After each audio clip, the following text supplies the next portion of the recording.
Je me présente, je m'appelle Apolline Bazin, je suis journaliste culture indépendante, autrice, cofondatrice d'un nouveau média qui s'appelle Problématique.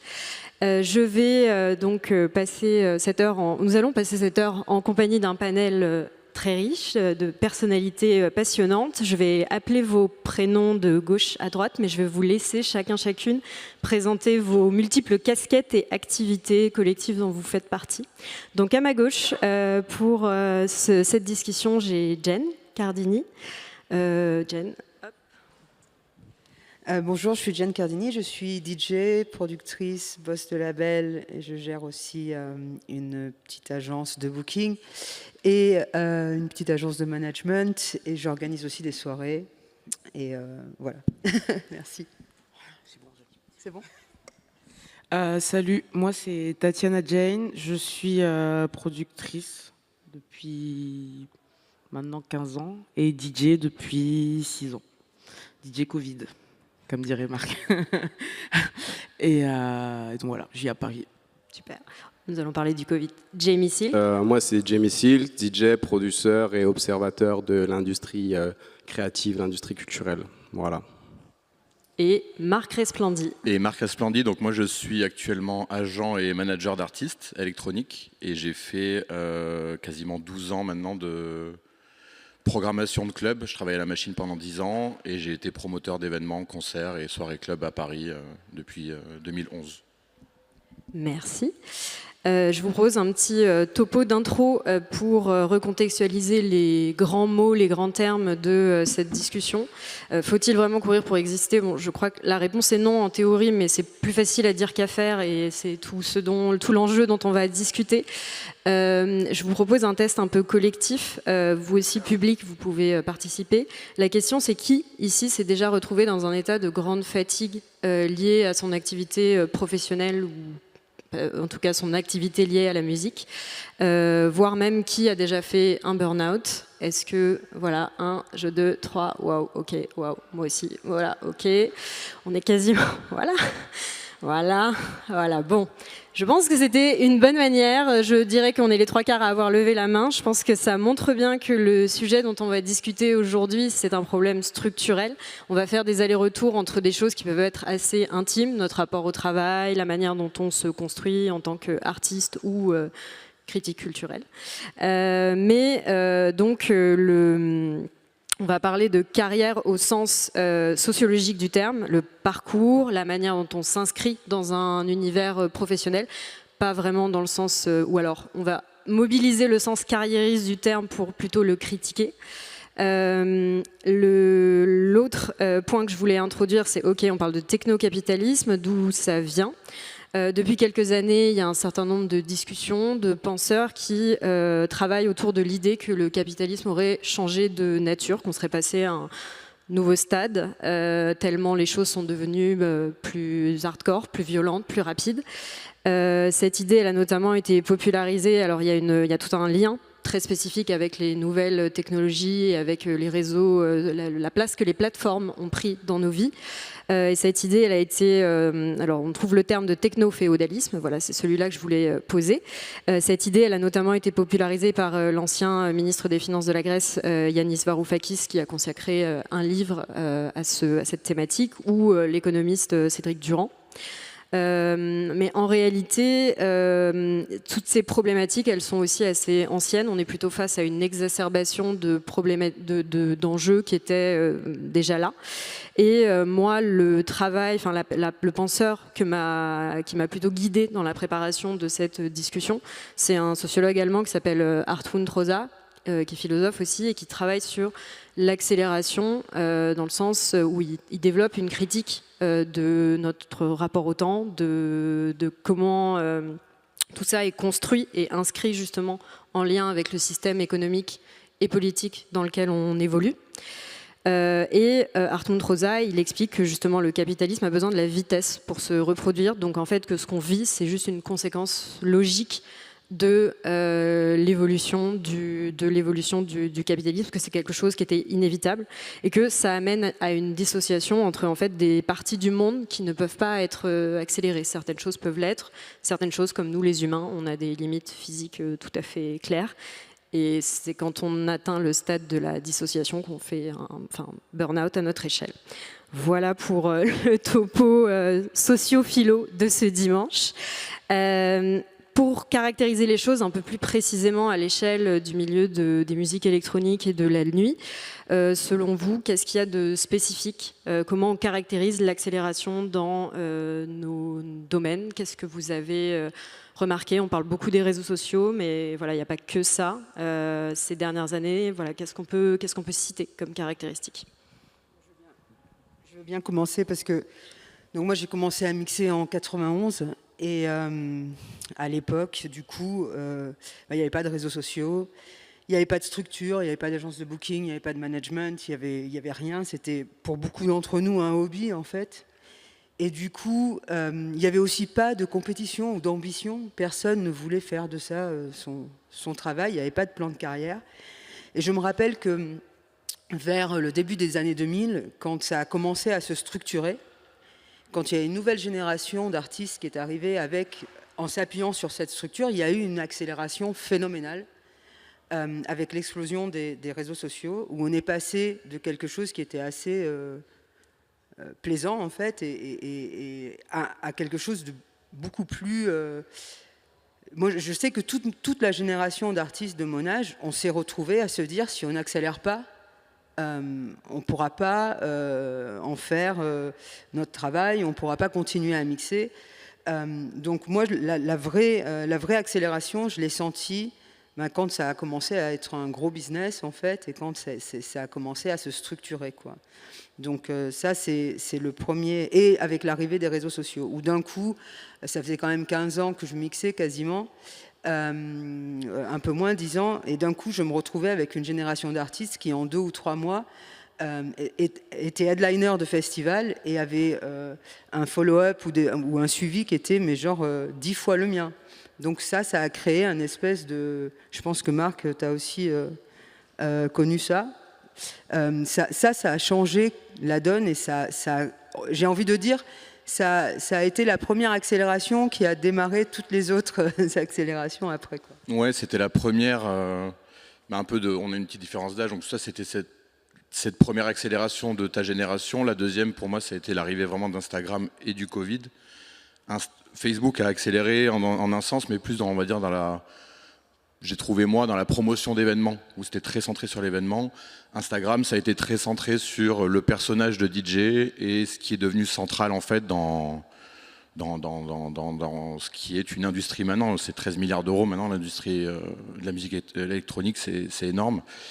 Et moi, ce que j'ai senti, donc moi je suis arrivé à Paris en 2010, j'arrivais de Pau, donc j'avais pas forcément d'historique et de contact avec cette scène autre que des festivals ou des clubs dans lesquels j'allais en Europe.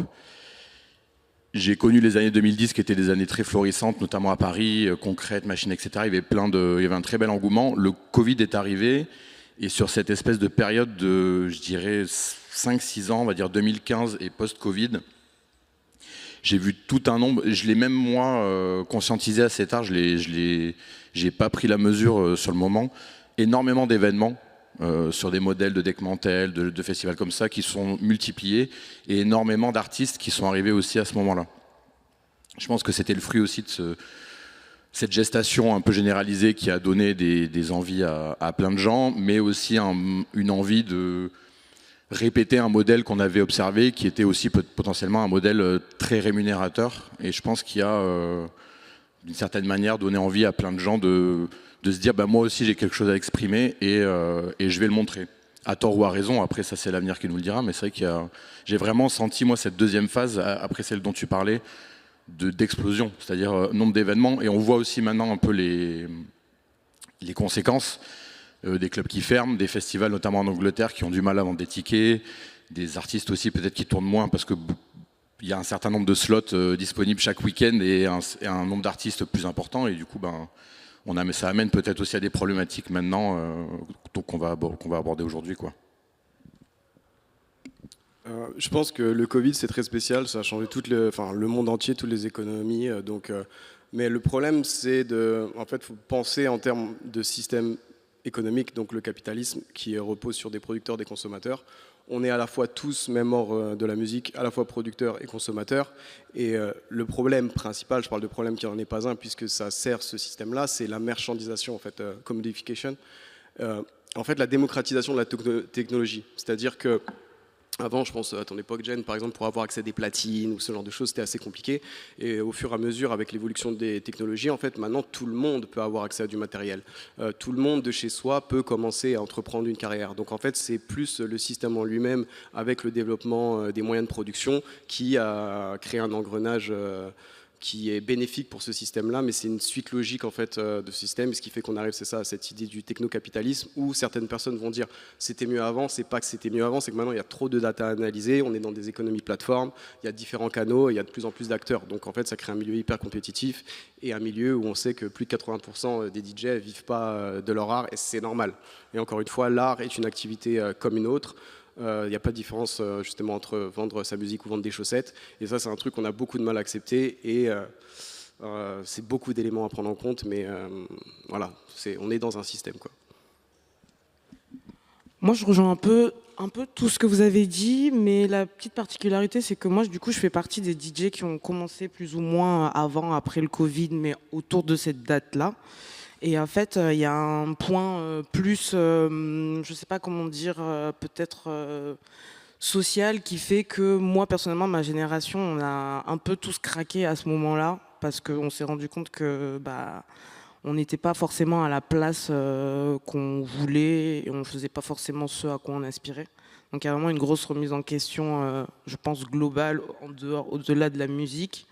Et tout le monde a essayé un peu de trouver sa voie en allant dans plusieurs types d'arts différents.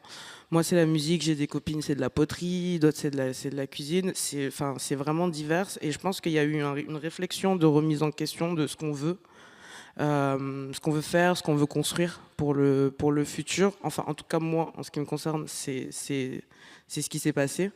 Et où est-ce que je vais évoluer aussi par la suite et dans quel environnement. Et effectivement, je suis arrivée dans un environnement que je ne connaissais pas du tout et que j'ai appris à connaître par la suite avec ses bons et ses mauvais côtés. Les bons côtés, c'est que plus quelque chose se démocratise, plus les gens repoussent les limites de cette chose-là. Moi, je trouve que créativement, aujourd'hui, c'est incroyable ce qui se passe sur la scène. Mais de l'autre côté, il n'y a pas beaucoup de place pour tout le monde, ce que je trouve aussi dommage, et dont vraiment coincé dans cette roue où tu cours, il n'y a pas de place, mais en même temps, tu sens que c'est pas naturel en fait de courir autant et de courir après quelque chose. Et après quoi? Point d'interrogation. Je ne sais pas répondre à cette question. Moi, je suis vraiment d'accord avec ça, mais je pense qu'en plus, l'artiste, il court, mais tout le système dont il fait partie l'oppresse aussi. Parce que quand tu es artiste, tu dois faire des mix tout le temps, tu dois produire, même s'il y a des DJ qui sont très bons DJ, ils ne sont pas producteurs. Et on leur colle la pression pour qu'ils produisent, on leur colle la pression pour qu'ils fassent des albums, on leur colle la pression pour qu'ils postent plus sur les réseaux. En fait, il faut voir aussi que, par exemple, un festival comme Deckmantel, quand il finit au mois d'août, il book déjà les artistes pour l'année d'après. Donc les places, elles sont devenues minuscules, il n'y a pas beaucoup de places. Et donc dans ce fait de courir tout le temps, tu fais partie d'un système qui, en fait, t'oppresse aussi pour des raisons économiques. Mon agent, il faut qu'il paye son loyer, mon manager, il faut qu'il paye son loyer. Mais c'est tout un système qui est responsable de cette accélération, et c'est pas juste l'artiste qui se dit « Ah bah oui, mais moi j'ai envie de réussir, j'ai envie d'être headliner de ce festival ». Non, c'est pas du tout ça. Je pense que c'est une accélération de toute la scène, et c'est un comportement toxique de toute la scène. Je pense qu'il y a des comportements qui ne sont pas forcément voulus. Il y a des artistes, à mon sens, trop jeunes, dans le sens pas d'âge, mais plutôt maturité, qui subissent aussi cette pression d'une différente manière que d'autres qui ont plus d'expérience ou pas. C'est sûr que jeter la faute sur l'artiste, je pense qu'effectivement, ce n'est pas forcément le fautif. Mais je pense qu'avec peut-être plus d'accompagnement ou... je sais pas, on pourrait peut-être arriver à driver les moins matures, à ne pas forcément plier sous la pression de ça, des bookings, des posts, de jouer. Mais je aussi, pense tout le que temps. c'est déjà le cas parce qu'il y a quand même beaucoup d'artistes qui créent leur propre structure et qui deviennent indépendants parce que justement, ils ne veulent plus faire partie de ce genre. Moi, j'ai eu des managements, j'ai été dans des boîtes de management UK qui font aussi Calvin Harris et tout ça. Et en fait, j'en suis revenue, quoi, parce que c'est pas un rythme qui est bon pour moi. C'est un rythme qui m'impose de faire des choses que j'ai pas envie de faire. Moi, j'ai pas envie de poster tout ce que je bouffe sur Instagram. J'ai pas envie de. Enfin, c'est pas moi, quoi. Donc, il y a aussi, et ça, je trouve que c'est plutôt de la chose positive, c'est qu'il y a plein d'artistes, surtout la jeune génération, qui deviennent super autonomes. Ils créent leur label, ils créent leur plateforme, ils créent tout. Et en fait, ils n'ont plus besoin de cette espèce de monstre qui se transforme en EDM. Parce que c'est en fait... moi, j'ai l'impression, en ce moment, le truc positif pour moi, c'est que la scène, elle se scinde en deux. Et tu as toute une partie qui est cette partie techno. Et puis, tu as une partie qui commence à se dire, non, on peut plus faire comme ça, quoi. Et déjà, on peut plus faire comme ça parce qu'en fait, en devenant ce monstre, ça a aussi mis tout le monde dehors. Parce que dans les années 2000, quand la techno, ça a commencé à être commercial, c'est aussi devenu hyper hétéronormé et hyper blanc. Donc, ça a perdu tout ce qui était les fondamentaux du mouvement. On va y venir, Jamie. Je ne sais pas si c'est sur ça que tu veux en fait, là, il y a un point très intéressant, parce que pour moi, c'est le problème général. Dans l'industrie culturelle, c'est l'industrie de masse, en fait. L'art est égoïste. Les artistes sont égoïstes et le public est égoïste. En fait, ça va dans les deux sens. Quand on est, justement, ça rejoint la notion de carrière, il y a la notion capitaliste, la notion individuelle, professionnelle, et la notion de carrière sociologique, donc l'ensemble des trajectoires de vie. Et ce qui est marrant, c'est que généralement, quand on entend des discours d'artistes, moi aussi, hein, en fait, on croit que tout nous est dû. Genre, ouais, je veux faire carrière, c'est pas normal que j'ai de la place, c'est que j'ai pas de place, etc. Mais en fait, on est des profils créatifs. Et du moment où on est un profil créatif, on a plus ou moins on sait que les profils créatifs peuvent avoir par exemple des troubles d'hypermanie, bipolarité, ce genre de choses. En fait, être créatif, pour moi, c'est une pathologie. Donc, jusqu'à la fin de notre vie, vous pouvez faire du jardinage, du bricolage, de la poterie, vous serez créatif. Mais la question, en fait, c'est de comprendre qu'on s'insère dans un système et on croit que pour exister dans ce système, il faut réussir à vivre de ça. Genre, il y a plein de gens qui vont dire « Ouais, mais non, moi, je veux faire que ça, je suis un artiste. » Oui, mais c'est pas ça, en fait. Il y a même pas 20% de gens qui vivent de leur art, si on parle des DJ. Donc, à un moment, c'est de comprendre, genre, je suis un artiste, je ferai ça toute ma vie, mais comment je peux avoir une vie saine? Et en fait, les artistes aussi, on est responsable dans ce sens où déjà on est en fait juste des médiums du système capitaliste. C'est ça la vérité. On peut dire ce qu'on veut, il n'y a rien d'éthique. On essaie d'être le plus éthique possible, mais il n'y a rien d'éthique.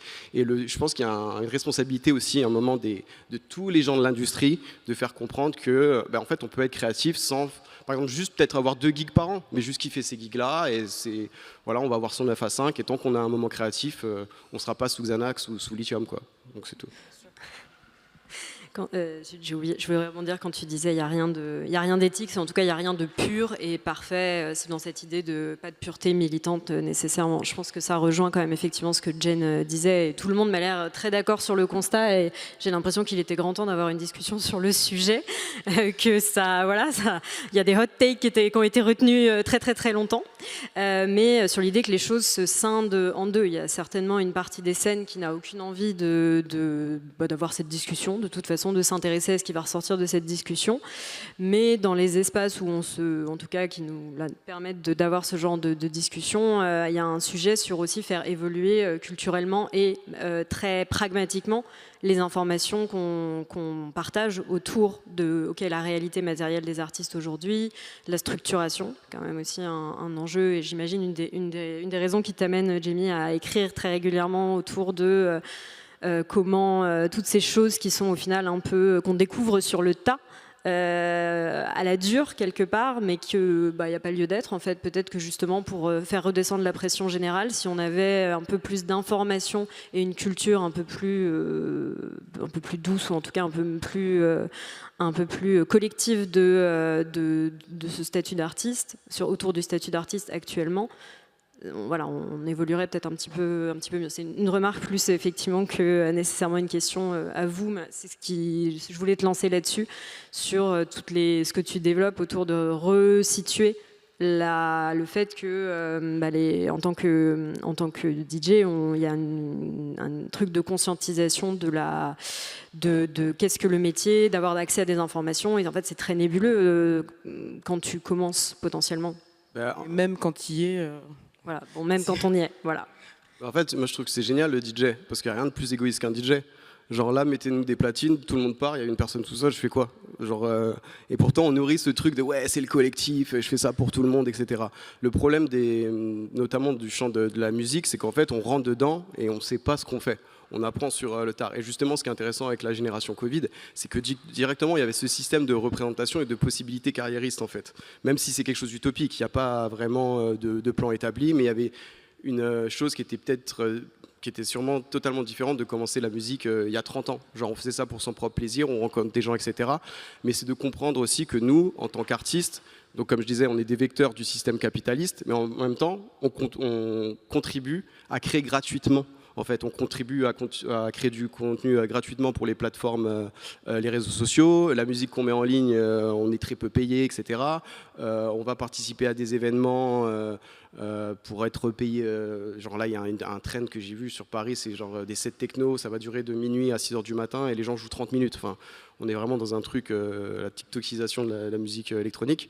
Mais c'est de comprendre que ouais, on apprend en tombant en fait, et ça c'est plus le fait de l'accompagnement, je suis d'accord, mais c'est vraiment détruire les mythes par rapport à ce qu'est un artiste, qu'on peut en vivre, mais en fait il n'y a pas de différence avec un autre business, quoi.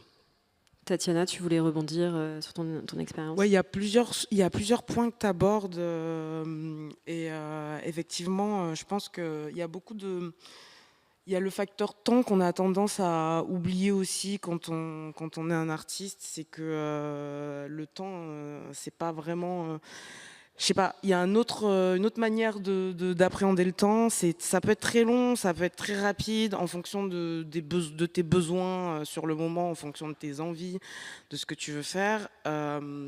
Et ça, c'est quelque chose aussi que du coup, la machine, je trouve, presse. C'est-à-dire qu'elle te fait comprendre que tu n'as pas le temps, en fait, que tu as le temps de rien, tu n'as pas le temps de créer ta SASU, tu n'as pas le temps de compter tes cachets, tu n'as pas le temps de...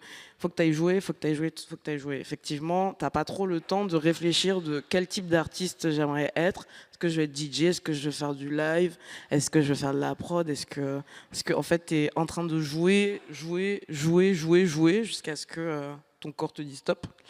Donc ouais, effectivement, il y a plusieurs points que tu abordes qui pour moi sont liés, mais qui sont vraiment des points à prendre à part. La place de l'artiste, l'évolution de la musique électronique en tant que telle aussi, pour moi c'est un gros sujet à part entière, parce que c'est le cas, musique électronique, et on peut mettre maintenant rap dedans en vrai, parce que bon, je vois plus trop les barrières me concernant en tout cas.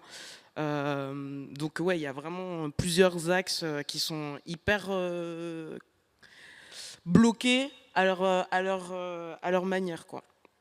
Donc ouais. Alors on va essayer de tout démêler. Là j'ai une question sur justement les mythes et les représentations. Quand l'industrie du coup c'est vraiment devenu une industrie, les personnes qui ont le plus bénéficié sont devenues les têtes d'affiche des musiques électroniques. C'est pas forcément les profils où sont nées les musiques électroniques. Quand on regarde, je prends un exemple volontairement un peu grossier, mais quand on regarde le top 10 aujourd'hui, le top 100 de DJ Mag, qui sont les meilleurs DJ, on a un top 10 fait de mecs 6 blancs valides, probablement classe moyenne et plus. C'est 9 plus Peggy Gou. Voilà. Ouais. C'est dans le top 10. Les critères pour refaire cette liste sont pas forcément les mêmes critères que nous on applique dans notre scène. Bien sûr. Ma question c'était, je prends un exemple qui date du coup de 2024. J'ai ouvert la page ce matin, mais le triomphe de l'électro au tournant, au moment où c'est devenu une industrie. Jen, corrige-moi si je dis une bêtise, mais ça a plutôt été des mecs qui ont été très très mis en avant et qui ont gagné énormément d'argent à un certain moment. Et il me semble, moi j'ai consacré un certain temps de réflexion aux représentations ces dernières années, que ça a aussi un impact sur après la manière dont on envisage ou pas de faire carrière, ça façonne des manières de définir ce qu'est le succès. Est-ce que vous, dans vos parcours, ça vous a affecté justement le fait que le visage du succès dans les musiques électroniques, ce soit ces personnes-là, quoi? Alors oui, carrément, parce qu'en fait, en tant que femme, moi j'ai quand même accepté de faire plein de choses et de jouer dans plein d'endroits dans genre vers 2010 qui me correspondaient pas vraiment en fait. Il y avait un plafond de verre et j'étais dans ce truc d'accélération, et pour passer ce plafond de verre, pour jouer dans certains clubs, pour jouer dans certains festivals, je me suis retrouvée à faire des choix qui n'étaient pas vraiment mes choix. Et du coup, avant le Covid, je crois que je faisais un truc comme genre 100 shows, plus de 100 shows par an. Et c'était, il y a plein de moments où je kiffais, hein, je regrette pas de l'avoir fait. Mais je me suis aussi rendu compte que, par exemple, au niveau de ma créativité, j'étais complètement asséchée. J'avais plus le temps de diguer, en fait. Je jouais ce que je recevais en promo, ce que m'envoyaient mes potes, mais ce que moi j'ai toujours aimé, c'est aller chercher des trucs fous et limite injouables. Ça avait complètement disparu. Et du coup, je pense que là, c'est un moment de ma vie où effectivement j'ai eu un espèce de mini burn-out et où je me suis retrouvée à être épuisée parce que voilà, c'était vraiment, il faut y arriver, il faut y arriver, il faut y arriver. Et du coup, je pense que j'ai quand même perdu quelque chose à ce moment-là, que je retrouve maintenant, mais forcément, oui, ça a vraiment joué. Et de notre côté, j'en parlais aussi avec mes amis, ça a aussi ouvert la porte aussi peut-être à d'autres femmes, et ça leur a aussi prouvé que c'était possible d'arriver à ce niveau-là. Mais oui, effectivement, le fait d'être dans ce milieu... c'était aussi, je me sentais aussi des fois en tant que personne queer et tout, des fois je me sentais pas toujours à l'aise, tu vois. Il y a des endroits où je jouais où clairement j'étais pas super à l'aise, quoi. J'avais envie de fit in, mais je pense que ça a affecté mon amour propre à un certain moment, et ça a définitivement enclenché une espèce de burn-out. Ça donne une image qui est faussée, en fait. La perte de sens fait partie des symptômes, ou en tout cas des facteurs qui amènent au burn-out, très clairement. Tatiana, tu voulais rebondir ? Moi, de mon côté, j'ai jamais voulu vraiment représenter, être une représentation de quelque chose. C'était pas vraiment une envie. J'ai toujours pressenti que ça allait me tomber dessus.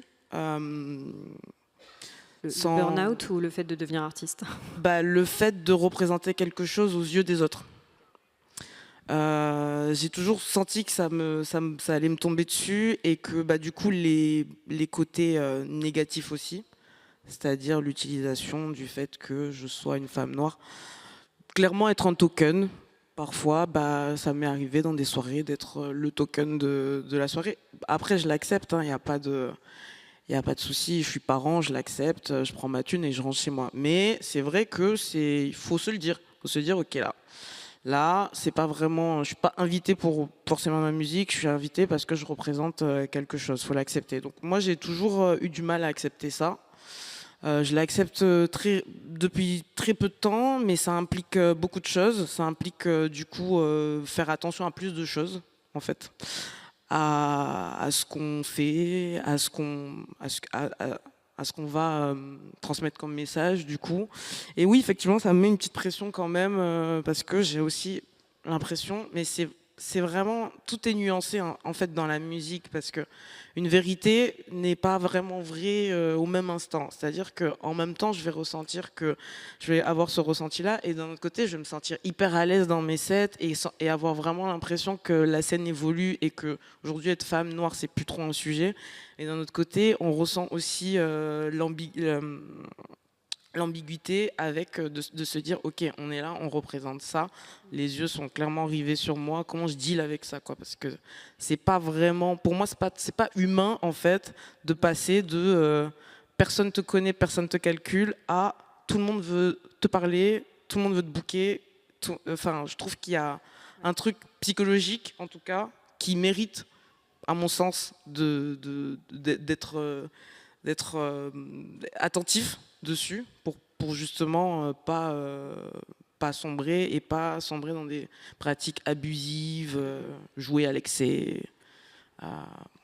Avec soi. J'ai vu dans un tout autre domaine Dadju dire très récemment, justement, on n'est pas fait pour recevoir autant d'amour, autant d'attention. D'une certaine manière, c'est pas humain de passer, de recevoir autant de choses et ça peut faire des dégâts.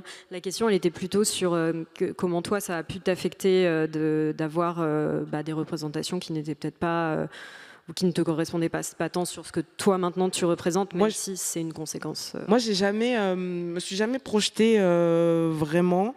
Moi, les premières représentations que j'ai eues, c'était des hommes, et c'était Brodinski même, qui a complètement ouvert quelque chose, unlock quelque chose dans ma tête. Je l'ai vu à la télé. Déjà, j'ai pris conscience que ce métier existait et ce métier était possible. J'avais 16 ans à l'époque. Ensuite, j'ai découvert, j'avais des représentations de femmes noires, plutôt voix, qui chantent en général, c'était ça. Dans le milieu de l'électronique, la première femme noire que j'ai vue jouer à la concrète, c'était Crystal Mess à l'époque. Et pareil, en fait, moi, quand j'arrive dans le milieu, je me dis, ok, d'accord, je connais un peu la scène. Tout ce qui est French Touch, c'est que des mecs, mais je suis tellement dans mon paradigme en fait que pour moi c'est pas une question à ce moment-là en fait. Je suis déjà beaucoup trop jeune et pas assez au devant de la scène pour me poser ces questionnements-là. Donc pour moi c'était normal en fait. J'étais vraiment dans mon truc quoi. Jamie. En fait, c'est intéressant parce qu'il y a des différences générationnelles. Genre, moi, en fait, j'étais dans le rap avant, en tant que producteur-rappeur dans les années 2000. Moi, j'ai un pas de Paris, j'ai vécu aussi en Italie. En fait, moi, je rentrais pas en boîte, donc c'est simple. Pour moi, la musique électronique, c'était le hit machine, c'était les gros singles, c'était une musique de blanc, de drogués. Et il a fallu que j'aille en Amérique du Nord pour comprendre, en fait, c'était quoi l'histoire latine, queer, black, etc. Et devenir, par exemple, DJ de la scène ballroom à Montréal, à Toronto, voir que vraiment, ok, la musique club, c'est vraiment un délire. Donc moi, mon entrée s'est faite via le rap, musique club, donc Jersey Club. Et donc en fait moi j'avais pas de représentation, du tout, je savais même pas ce que c'était. Et après en revenant en France, la grosse différence, je suis revenu en France en 2019, c'est que justement grâce au technocapitalisme, grâce aux plateformes, etc., j'imagine que ta génération c'est plus facile d'avoir des représentations. Avec le développement aussi, merci Rihanna, c'est un autre sujet, mais la popularisation des musiques afro, pour ceux par exemple qui ont connu le Bissona Bisso à l'ancienne, ça marchait pas du tout. Et maintenant, c'est super trendy. Donc, en fait, ça a ouvert aussi un champ des possibles par rapport à la diffusion, par exemple, des musiques d'Amérique du Sud, ce qu'on appelle vulgairement baile funk, etc. Et ça a permis une représentation aussi auprès d'un public plus jeune de dire, OK, il y a des gens comme nous. L'autre problème qui s'opère là-dedans, c'est justement le tokenisme et l'essentialisme. C'est-à-dire que moi, ce qui me dérange beaucoup, c'est que on va insister pour avoir des personnes non blanches ou des personnes de communautés marginalisées, mais on ne les a pas forcément dans les structures, ça va être que de la façade. Et par exemple, si on prend un DJ noir, on va attendre qu'il joue tel type de son. On peut pas, même la bizarrerie n'est pas acceptée en fait. Donc la représentation est importante, sauf que, encore une fois, c'est une représentation qui sert forcément un but ultime, parce qu'il faut se rappeler que la musique, autant toi que Label ou nous en tant qu'artistes, en fait on vend des identités, on vend pas de la musique. Et donc c'est ironique, parce que justement comme maintenant c'est rentable d'avoir des identités issues de communautés marginalisées, on va les mettre en avant quoi. Plus que identité, moi, pour t'en avoir un peu entendu parler, je crois que c'est aussi plus la question j'ai envie d'élargir un peu le truc, c'est imaginaire, c'est des valeurs aussi. C'est ça qui fait que quand tu dis de manière, c'est un peu provoque, et en même temps c'est vrai, de dire vendre de la musique, c'est comme vendre des chaussettes. C'est pas tout à fait la même chose, parce qu'il y a ce que toute marque cherche en construisant un marketing. La musique, ça touche directement à des émotions. Donc c'est vraiment une matière quand même particulière. Alors là, on pourrait débattre sur le 18e, 19e siècle et la notion de marketing du désir. On fait partie du marketing du désir en tant qu'artiste, donc j'avoue que... Non, moi je suis assez d'accord avec toi de tous les mécanismes qui sont mis en place pour, in fine, vendre un ticket. Mais moi, en tout cas, juste pour rebondir un peu, parce que je trouve que tout a été un peu dit, notamment par des personnes qui étaient peut-être plus concernées que moi. Moi, j'ai été vraiment le schéma classique du cis blanc de province qui est monté à Paris et qui n'avait pas forcément eu conscience de toutes ces problématiques. Problématiques de violence, de discrimination, etc., que j'ai découvertes en travaillant notamment à la machine, qui a été pour le coup, pas forcément grâce à moi, mais grâce à toute l'équipe et toutes les générations qui ont bossé là-bas, un établissement qui a œuvré sur tous ces sujets-là. On parle de violence, on parle de plastique, on parle de plein de choses, toutes les problématiques qu'un club devait aborder en son sein pour accueillir les gens de manière saine, on va dire. Et c'est vrai que moi j'ai eu en 10 ans de programmation là-bas, et j'ai récemment regardé même des line-up que je faisais à l'époque où il y avait très souvent que des personnes blanches et très souvent aussi que des hommes. Et c'est que je me posais aussi la question, je me disais mais à l'époque, c'est pas que je voulais pas en booker, c'est que je voyais pas forcément autour de moi, en tout cas dans les styles que j'aimais moi, parce que aussi c'est très subjectif, des artistes qui correspondaient à tel ou tel line-up. Mais après, le fait de le conscientiser, le fait aussi de voir des gens prendre la parole, l'arrivée de MeToo, etc., il y a eu tout un bruit, toute une mouvance qui a fait que les hommes, en tout cas, qui voulaient, qui daignaient être concernés par ces sujets-là, s'y sont intéressés et se sont questionnés. Et c'est ce qui, moi, en tout cas, dans ma situation, a engendré, on va dire, un changement et un changement de point de vue. Mais je sais que moi, je l'ai vraiment vécu de l'autre côté en tant que programmateur. J'avais aussi mes automatismes et peut-être aussi, j'étais, je vais pas dire victime de ce phénomène-là, mais il y avait tellement d'hommes blancs sur scène que automatiquement, on allait vers eux et on les bookait, quoi. Et juste, il y a un truc important, je pense qu'il faut dire quand on aborde ce sujet-là, c'est que la France a une longue histoire au niveau, si on parle de l'industrie culturelle, l'industrie de masse, c'est de prendre, s'approprier, invisibiliser. Donc par exemple, quand la musique électronique en France, c'était majoritairement des étudiants, classés SP+, etc.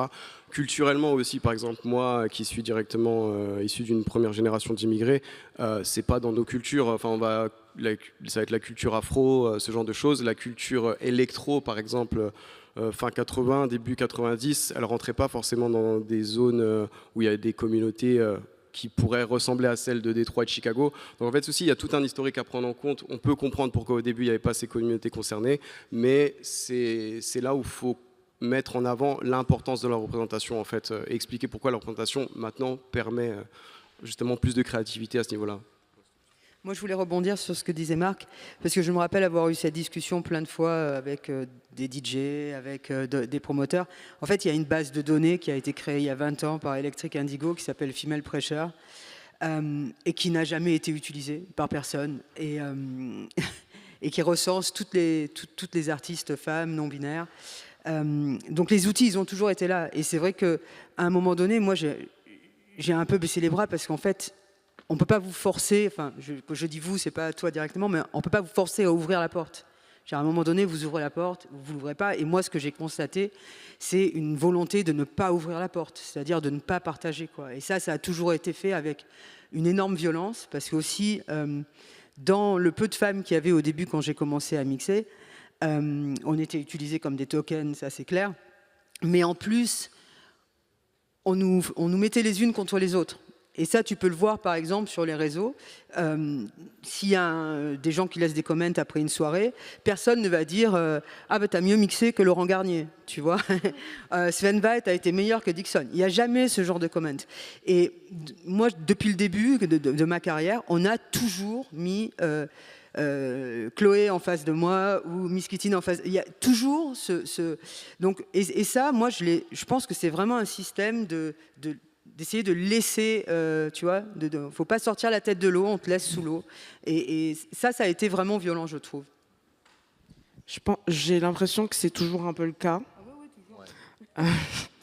Oui, les progrès sont très lents. Hier, j'ai animé la discussion sur un peu le bilan de Music2 et la progression de la prise en compte du traitement des violences de genre. Et le constat était peu optimiste. La discussion a été captée. Ouais, alors on en parlera après, mais voilà. En tout cas, je vous inviterai à aller, quand elle sera diffusée, à aller l'écouter. C'était vraiment très intéressant. Il y a beaucoup de ponts avec ce dont on discute ici. Mais donc, Marc, restons sur toi. Maintenant que tu es agent, comment tu travailles avec tes artistes en ayant en tête du coup toutes ces problématiques et en ayant eu du coup, dans la définition, il me semble que vous avez un espèce de petit manifeste de votre structure où il y a une place accordée, une volonté en tout cas d'afficher quelque chose autour du soin. Qu'est-ce que concrètement ça veut dire? Quelles sont les discussions que vous avez avec les artistes qui font partie de votre roster?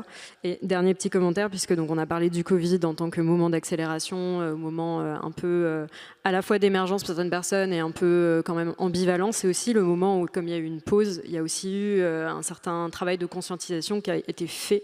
Là, c'était il y a 5 ans, ça passe, c'est très récent, mais autour des VHSS et de la santé mentale, ce moment a quand même fait qu'on, je pense, on se retrouve à pouvoir avoir ce genre de discussion aussi maintenant avec des gens qui ont produit et qui ont eu un moment de pause et de travail. Bon, la question pour toi, c'est comment vous travaillez concrètement pour une meilleure prise en charge des artistes? Alors déjà, moi, en parallèle de la machine, à l'époque, j'avais travaillé déjà pour une boîte de booking qui s'appelait Voodoo. Donc j'avais déjà un peu, on va dire, côtoyé, en tout cas on avait, j'étais déjà dans le quotidien de une relation quasi continue avec des artistes, toute la partie gestion de carrière, gestion administrative, tout ce que ça comportait, on va dire, de toutes les problématiques qu'on pouvait aborder. J'ai fait ça pendant 3 ans. J'étais évidemment, j'étais beaucoup plus jeune, mais du coup ça a été ma première expérience où j'ai vu aussi ce que je voulais reproduire et ne pas reproduire. Et notamment, dans quel climat, on va dire, de travail je voulais instaurer, déjà avec nos équipes, quel genre de personnes je voulais côtoyer au quotidien, quel genre de personnes aussi, quelles allaient être les bonnes personnes pour véhiculer aussi nos valeurs qu'on avait avec Clément, on va dire, au début de nos réflexions. Et c'est un peu dans c'est une réflexion qui nous a pris du temps. On a pris 6 mois vraiment à réfléchir déjà quel style de musique on voulait représenter, quel type d'artiste, quel type de personne aussi.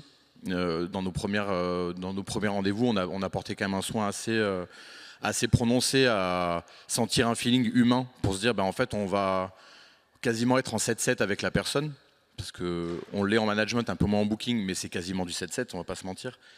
On a voulu déjà avoir une base, on va dire, très solide de ok, il y a un échange humain qui est sain, on sent qu'il y a, on va parler on va dire les termes, mais il n'y a pas d'excès, il n'y a pas forcément de drogue en face, donc ça ne va pas venir biaiser un peu nos relations.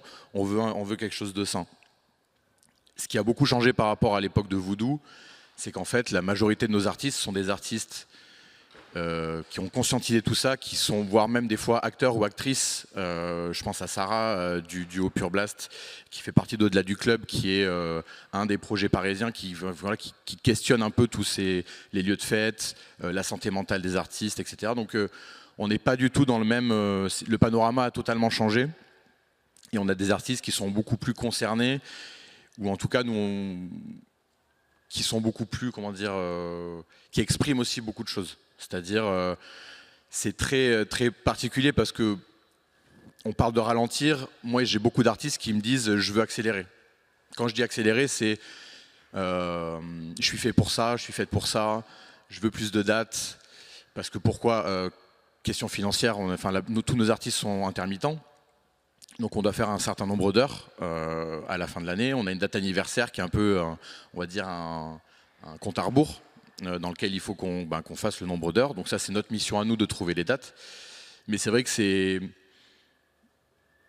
on essaie d'accélérer et on répond aussi à leurs demandes. Et des fois, après la phase d'accélération, on nous dit c'est trop, j'annule ce gig parce que je suis trop fatigué, ou le rythme il est trop élevé, j'arrive pas à faire de musique. Donc c'est hyper paradoxal.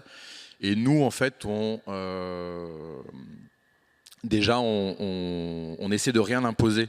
Mais c'est ce que tu disais, Jeanne, tout à l'heure, c'est les managements et les bookers nous disent oui, il faut produire, etc. En fait, nous, on remarque que quand on veut avoir une date, typiquement, en ce moment, c'est la période de pitch pour tous les festivals de 2026. Ce qu'attendent les programmateurs de notre part et de la part des artistes, c'est globalement de l'actu. L'actu, en fait, on l'a créé par, comme tu disais, un nouveau mix sur une plateforme qui a un nom, qui va vendre, ça peut être BBC, ça peut être un mix pour Deckmantel ou je ne sais quoi, sortir un EP, sortir un single. Maintenant la stratégie c'est beaucoup de singles, donc on sort plus un 4 titres, on sort un track par mois pendant 12 mois, ce qui est aussi une stratégie, c'est peut-être une stratégie plus facile à faire, je ne sais pas, mais en gros on nous demande de l'actu. Et c'est pas qui avoir la meilleure actu, mais c'est dans la tête du programmateur, ok, je veux ma programmation soit un mélange de artistes légendaires, collaborations inédites et on va dire artistes du moment, où on sent qu'il y a une certaine ébullition, il va y avoir de la presse, il va y avoir de l'actu, tiens le bon remix, on voit que cet artiste est connecté avec tel autre artiste, voilà. C'est un peu ça aussi qu'on nous demande. Donc nous on est un peu entre les deux feux, entre guillemets, c'est d'essayer d'être le plus séduisant auprès des programmateurs et des programmatrices et en même temps dire à l'artiste, si toi ton objectif c'est de tourner et de tourner autant, voilà ce qu'il faut faire. La vérité c'est que in fine ce qui ramène des gigs et de la notoriété, parce que in fine c'est un peu comme ça et in fine de l'argent, c'est la musique. Quand la musique plaît, la carrière elle se développe de manière organique et des fois beaucoup plus vite que quand tu essaies de rentrer dans un moule, on va dire, de communication et de faire ce que tu n'étais pas prêt à faire juste pour que ça marche. Pour moi, la musique, c'est la valeur sûre et on le voit, nous, un EP qui marche, un EP qui marche pas. Un EP qui marche, c'est des gigs, je vais pas dire quasiment instantanés, mais quand la musique, elle est achetée, elle est jouée. Je prends le cas d'Amor Satyr, c'est un artiste qu'on a chez nous, on s'en occupe que pour la France, avant même qu'on l'ait dans l'agence. Lui il s'est dit moi j'ai mon label Wajang avec mon collègue Sumata, j'ai aucune raison de donner mon argent à un autre label, je sors tout sur mon label sur Bandcamp.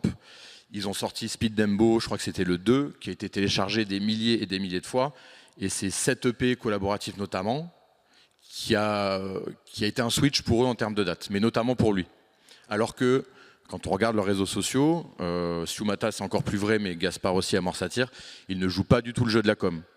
Très peu de photos d'eux. J'ai 2 photos de presse qui sont des screenshots pixelisés, donc ils ne jouent pas du tout le jeu de la promo. Et globalement, ils postent que des visuels d'événements. Donc nous, on essaie de composer un peu aussi avec tout ça. Nous, on a 16 artistes dans l'agence et on a 16 profils et 16 humains qui sont totalement différents. On a des boulimiques de dates. On a des hypersensibles qui ont envie mais qui des fois aussi se prennent la réalité du métier dans les dents et qui du coup des fois rétro-pédalent. Et voilà, nous il faut qu'on compose avec tout ça. Je sais pas si j'ai répondu à ta question. Mais... Oui, écoute. Au label, on a des artistes qui proposent un EP par mois. Faire un EP, un single par mois. J'ai aussi des copains à moi qui sortent un single par mois. Faire un single par mois, c'est épuisant. C'est épuisant pour ta créativité, mais surtout là où ça devient dangereux, et c'est des discussions que j'essaye d'avoir et que j'ai avec certains artistes et ils finissent par partir du label, quand tu fais un single par mois, moi je suis aussi de l'autre côté en tant que DJ, quand je reçois un single par mois d'un artiste, du même artiste, au bout d'un moment, la qualité elle drop et j'écoute plus en fait. Et du coup, peut-être qu'il y a un single, le 11e, on va dire, au mois de novembre, qui va arriver et ça va être le meilleur, mais j'ai complètement zappé parce que je me suis tapé 10 singles où la qualité était moins bonne, où c'était moins créatif, où c'était moins intéressant. Et ce système-là, ça a été un système qui a été mis en place il y a quelques années et je pense que ça a épuisé tout le monde. C'est nul de faire ça. Je ne comprends pas comment on peut faire ça. Je ne comprends pas comment on peut forcer quelqu'un à faire ça. C'est assécher quelqu'un, c'est assécher la créativité de quelqu'un.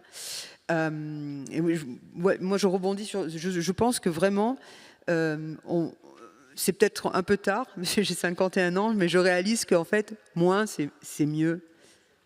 En fait, il y a un truc, c'est que, par exemple, moi, je sortais beaucoup de trucs. Enfin, je suis sorti sur quelques labels assez prestigieux. Juste, je veux clarifier un truc, parce qu'on parle beaucoup de gens, ouais, ça vit de la musique. Et moi, je galère avec la musique. La musique, c'est pas linéaire. Je joue très peu en France. Genre, semaine prochaine, je joue en Chine. Après, je joue en Hollande. Mais moi, j'appartiens pas au délire copinage parisien. En fait, moi, vu que je m'en tape le coquillard, je peux dire plein de choses. Genre, c'est aussi, il faut comprendre que, voilà, capitalisme, network, etc. Pour rebondir sur les trucs de single, c'est ça, je pouvais sortir un EP par mois. Moi, j'adore le format album parce que c'est ma génération. Et maintenant, on est revenu un peu à cette époque du hit machine, où en fait, comme la musique, elle est consommée, genre, il y a 120 000 tracks uploadés chaque jour sur les plateformes de streaming. On estime qu'une personne écoute environ 40 artistes différents par semaine, donc on écoute en mode aléatoire. Donc le but, c'est de toujours occuper l'espace. Mais moi qui adorais être à fond, en fait, vu que la musique est même moins écoutée maintenant, au final, je trouve qu'il y a moins d'intérêt à sortir du single parce que c'est épuisant, tu construis pas d'univers, etc. Et pour oui, c'est ça, c'est le. Pitch un track par EP. Oui, c'est ça. Donc en fait, l'idée des singles, c'est d'avoir Spotify qui te colle dans des playlists où tu as 5 millions d'abonnés. Mais aussi les gens, voilà. Parce que les gens se cassent plus la tête. Non, mais je pense que c'est une dictature de Spotify, tout simplement. En fait, je dirais pas que c'est une dictature, c'est un modèle qui a été imposé. Si on regarde par exemple le terme de indie music, quand Spotify est arrivé, on a remarqué qu'il y avait une baisse. En fait, le style indie indépendant n'existe plus. C'est pour ça qu'il y a beaucoup de gens dont, moi c'est ce que j'ai fait aussi, en fait, je réalise beaucoup ma musique tout seul. Le truc, c'est qu'une fois qu'on est dans cet engrenage où quelque chose pète, même sans visuel, eh bien là, on va sortir que des sons comme ça. Donc en fait, on rentre dans une stratégie aussi où là, on est vraiment dans cet hyper-capitalisme où il faut y aller, quoi. Faut y aller, parce que si on arrête, ça peut sauter du jour au lendemain. Donc, Une stratégie pour se barrer de chez Spotify, oui, effectivement. même sur Bandcamp, justement, parce que cette technique-là, ça marche beaucoup sur Bandcamp, les DJ dig, mais le truc, c'est que faut faire du volume, en fait, et c'est vrai que c'est épuisant et on en perd la créativité.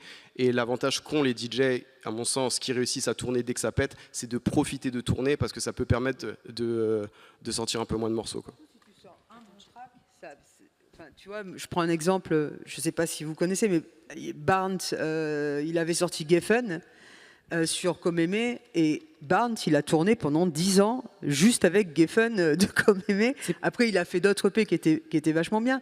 Mais ce que je veux dire, c'est qu'en fait, il te faut un track. Mais je suis pas sûre que ce soit forcément vrai encore aujourd'hui.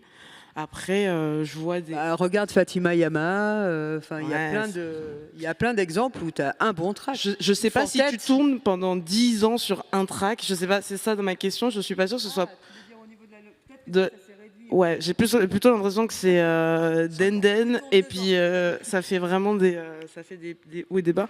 Mais c'est vrai que moi, la mentalité... il faut produire, il faut... J'avoue que j'ai joué le jeu parce que je suis moi-même une machine à produire sans le vouloir. C'est-à-dire que je fais des tracks tous les jours.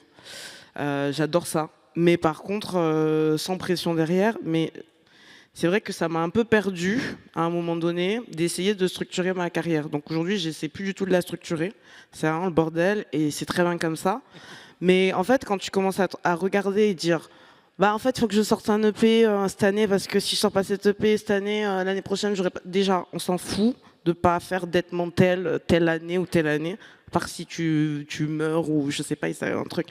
Non mais clairement, on n'a rien à faire. Et en fait, moi, en tant qu'artiste, je pense que c'est aussi de ma responsabilité de dire à mon agent, stop, j'en ai rien à faire. Je ne suis pas prête pour ça. Et aussi, pas pousser les jeunes DJ tout le temps dans la gueule du loup comme ça. En mode vas-y. En fait, jouer sur l'international, ça implique quelque chose de fort. T'arrives, t'as des gars qui sont là, des gars et des meufs qui sont là depuis 15 ans, qui te font la leçon sur un set. Toi, t'arrives, t'es personne. Faut arrêter de jeter des jeunes artistes dans la gueule du loup comme ça, parce que en fait, ça peut être déstabilisant. Si t'as pas travaillé derrière, si t'as fait faire tous tes tracks par Tartampion, t'as juste sorti tes singles ou tes EP parce qu'il fallait sortir tes EP. Si t'as pas bossé en fait. Une fois que tu sors de la France, parce que nous on est focus sur notre pays, la France, notre scène, mais en fait il se passe beaucoup de choses en France et il se passe encore plus de choses à l'étranger et il y a encore plus de jeunes qui ont la dalle et il y a encore plus de pays qui ont plus de structures qu'en France et qui ont eux du coup des ressources pour développer leur créativité, parce qu'il s'agit de ça en tant qu'artiste, c'est d'avoir la possibilité juste de pouvoir développer son art à la vitesse et au moment où on a besoin de le faire en fait. Et ça, je trouve que pour pouvoir avoir ce créneau-là, tu dois te battre littéralement contre tes agents, tes managers et tout le monde et tout le système qui te pousse à surproduire et à... Non mais te battre avec eux, oui, effectivement. Contre le reste du monde, je veux dire. Contre et avec. Non mais parce que c'est pour moi c'est comme une chasse. T'es là, t'as envie de faire des trucs. Effectivement, t'as envie de faire des trucs, mais faut pas en fait croire que parce que ton agent ou ton manager t'a dit bah tu vas jouer à cette date, ça y est, c'est fini. Ça marche pas comme ça en fait. C'est pas parce que tu fais une date à We Love que ça y est, ta carrière elle décolle. Ça marche pas comme ça marche sur la durée. Et en vérité, tu n'arrives qu'à faire quelque chose de linéaire et sur la durée en le construisant, pas en se pressant de se dire vas-y, il faut que c'est une folie. Et moi, moi j'ai failli abandonner le DJing à cause de ça. Parce que j'en avais marre de me retrouver utilisé par le business, tout simplement. Merci. Alors attends, je vais glisser une petite stat. Merci en tout cas tout le monde pour le niveau quand même d'honnêteté sur cette discussion. Merci pour ces rents qui sortent vraiment du fond du cœur, ça se sent. Et c'est une généralité. Hein. Je ne suis pas en train de dire que tous les agents, tous les managers sont oppressants. C'est pas le cas évidemment. Et j'ai pas besoin de le répéter parce qu'effectivement on rencontre des gens bien qui essaient de faire des choses, qui ont des structures qui essaient d'aller dans le bon sens. C'est juste qu'il y a encore des résidus, je pense, d'un ancien monde qui, à mon sens, mérite d'être. On doit le pointer du doigt et on doit faire quelque chose en fait. Et alors merci pour la précision. Moi, ce que je voulais juste quand même ajouter, enfin pas ajouter, mais ce que vous racontez, même si bon, il y a toute une discussion qui pourrait aussi être une table ronde à part entière sur le rythme justement et les stratégies. Pour être en adéquation, pour être en cohérence qui pourrait avoir lieu. Mais en tout cas, ce que vous racontez autour de la pertinence d'une track, d'un EP, ou en tout cas de remettre la musique vraiment, que la musique reste quand même le sujet numéro 1 pour réussir à avoir des dates. Ça bat en brèche cette stat qui est sortie dans un post qui a été fait par... la pépinière en amont de cette discussion et qui rapportait donc un fait qui est, une analyse qui est sortie d'une étude menée par le Pitong Academy auprès de 15 000 DJ où les artistes émergents déclaraient à 61% d'artistes émergents déclaraient que selon eux leur présence en ligne était plus importante que leur musique. Donc il y a quand même aujourd'hui le sujet des réseaux sociaux et c'est encore une fois un sujet représentation d'une certaine manière, prend une énorme place versus au final la réalité de ce que peuvent chercher des pros. Après on discute du rythme, des stratégies et tout, mais quand même ce que vous racontez sur la musique, ça amène une autre perspective sur cette perception-là, quoi. Mais ils pensent ça, mais est-ce que c'est vrai ? C'est une perception. Il y a des études qui ont été faites là-dessus par contre. Ouais. Moi je suis désolé, mais en fait la musique ne vaut rien. La musique aujourd'hui ne vaut plus rien. Quand je dis ça, c'est parce qu'il y a des études qui ont été faites sur justement la musique, les artistes, tout ça. C'est ce qu'on appelle la valeur perçue.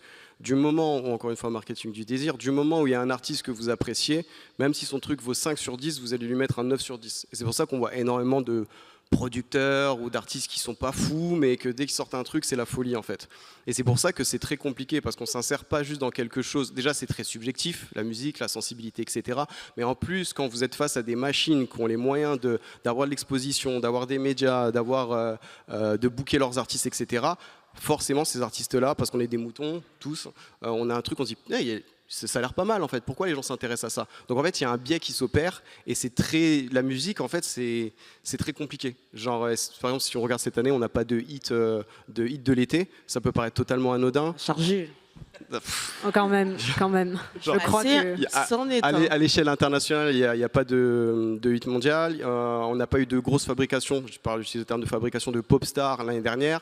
Il y a 3 ans, on n'avait pas de gros hits Billboard en rap. Et en fait, on remarque que la musique, c'est plein de niches. Et les gens écoutent leurs trucs. Du coup, ça devient compliqué pour les artistes pour se démarquer. Ils diraient, je suis là, ce que je propose est intéressant parce que c'est le consommateur en fait est dans un supermarché et il change toutes les 3 secondes, quoi. Donc je vais revenir sur un point qu'on a un peu touché du doigt avec ce dont tu parlais, Marc, et on arrive bientôt au bout de notre heure ici. Après, on va pouvoir ouvrir à vos questions. Enfin, après, j'ai encore plein d'autres questions pour vous. On n'est pas du tout à court de sujet. Mais donc, pour venir sur cette dimension très concrète de la tournée et du rythme de travail, toi, Jen, là, par exemple, tu as fait quelques dates cette rentrée déjà, tu as eu un bon rythme, tu pars aux États-Unis avec un rythme de dates là, qui vont quand même bien s'enchaîner. Est-ce que, il y a une réalité, on parle de durée, mais du coup on parle rarement de la pénibilité très spécifique liée au métier de la nuit, le fait d'être en horaire décalé, le jet lag, voilà, bref, tout un tas de paramètres spécifiques. Est-ce que toi, tu te poses la question jusqu'à quand tu vas continuer de faire autant de dates comme ça? Qu'est-ce qui fait que... Jusqu'à la fin, ok. Bah, dis-nous comment tu fais du coup. Est-ce que tu te mets une hygiène particulière? Alors moi j'ai changé d'hygiène de vie il y a une quinzaine d'années, donc du coup je bois pas, je me drogue pas. Ça, je fais 1 ou 2 exceptions tous les 5 ans. Je fais beaucoup de sport, mais après je dois dire que dans les discussions, les échanges que j'ai eus avec certains DJ qui tournent autant que moi, il y en a certains qui ont eu des carrières sportives quand ils étaient jeunes. Dixon était ancien footballeur, par exemple. Et je pense qu'il y a une prédisposition. Moi, j'ai des amis, ils n'arrivent pas à faire ça. La fatigue, le jet lag, ça les affecte d'une certaine façon. Et c'est tant mieux, parce que ça veut dire que leur corps leur donne un signal quand c'est too much. Moi, le mien, il me donne pas souvent de signal quand c'est too much. Je suis assez résistante. Donc du coup, je tourne et je sens la fatigue. Quand ça arrive, c'est des fois déjà un peu trop tard. Mais pour l'instant, à 51 ans, j'arrive à... Enfin, je suis pas crevée, quoi. Donc après, je sais pas comment ça va continuer. Mais il y a un changement de vie qui est important. Moi, je suis en thérapie depuis des années, donc aussi mon stress et l'anxiété aussi de vieillir ou d'être déconnecté ou le stress des voyages. Enfin, tu vois, tout ça, je le gère en thérapie. Mais j'ai aussi vraiment une hygiène de vie. Voilà, je pense que si tu... alors, ça n'a pas toujours été le cas, hein, mais j'ai été obligée de changer parce qu'à un moment donné, c'était un choix, tu vois. Mais je dois dire, et je ne dis pas ça pour que ça va. Je me sens pas affectée. Là, j'ai eu une grosse fatigue cet été, mais en fait, j'ai réalisé que je n'avais pas pris de vacances depuis 2 ans. Parce que je pense que beaucoup de gens en sortie de Covid se sont dit merde, il faut y aller. Et en fait, là, mais même plus, hein, j'avais pas pris de vacances depuis 3 ans et je me suis dit merde, j'ai pas fait de break vraiment de 2-3 semaines depuis. Et c'est pour ça que je suis crevée. Donc là, j'étais en vacances. Mais après, je sais pas combien de temps je vais continuer. Je vais continuer jusqu'à ce que je crée ou ce que je fais, ce soit en anglais, tu dis relevant. Tu vois, jusqu'à ce que j'ai quand même des choses à dire ou à partager et voilà, mais je sais pas, j'ai mis ça de côté. En même temps, je suis aussi une génération qui définit ce que c'est de vieillir dans cette scène, donc je vais essayer d'être un bon exemple. Merci. On a fait 1 heure. Je vous propose une petite question d'ouverture et puis après on pourra prendre vos questions à vous. Sinon, voilà, on pourra piocher dans ma liste aussi. Je reviens sur le sociologue dont je vous parlais en tout début, Hartmut Rosa, dans son travail sur l'accélération. Il a posé que l'inverse, ou en tout cas l'antidote de ce sentiment d'accélération oppressant, c'est la résonance. Et la résonance, c'est des moments de connexion positifs avec la marche du monde. Donc c'est par exemple une expérience avec la nature, ou une expérience de la transcendance dans la religion, une expérience de l'art, ou tomber amoureux, éprouver des sentiments très forts. Est-ce que vous pouvez citer peut-être un moment récent où vous vous êtes senti vraiment dans cette définition-là de résonance vivant.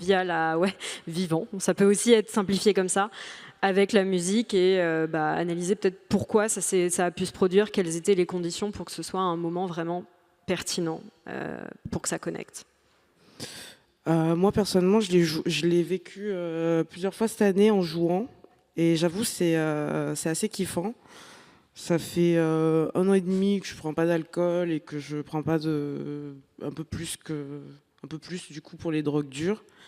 Et je sais pas, à un moment donné, il y a un voile blanc et puis t'as l'impression d'être connecté avec tout le monde alors que t'as rien pris. Et juste, il s'agit de ta musique et toi, en fait.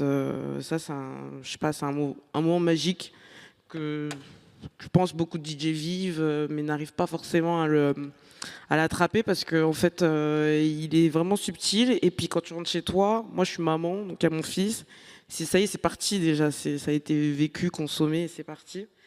Et pour moi, en fait, justement, plutôt que d'accélérer, c'est plutôt ralentir pour pouvoir me donner l'opportunité de vivre ce genre de moment-là, parce que il y a des personnes exceptionnelles que je rencontre tous les jours.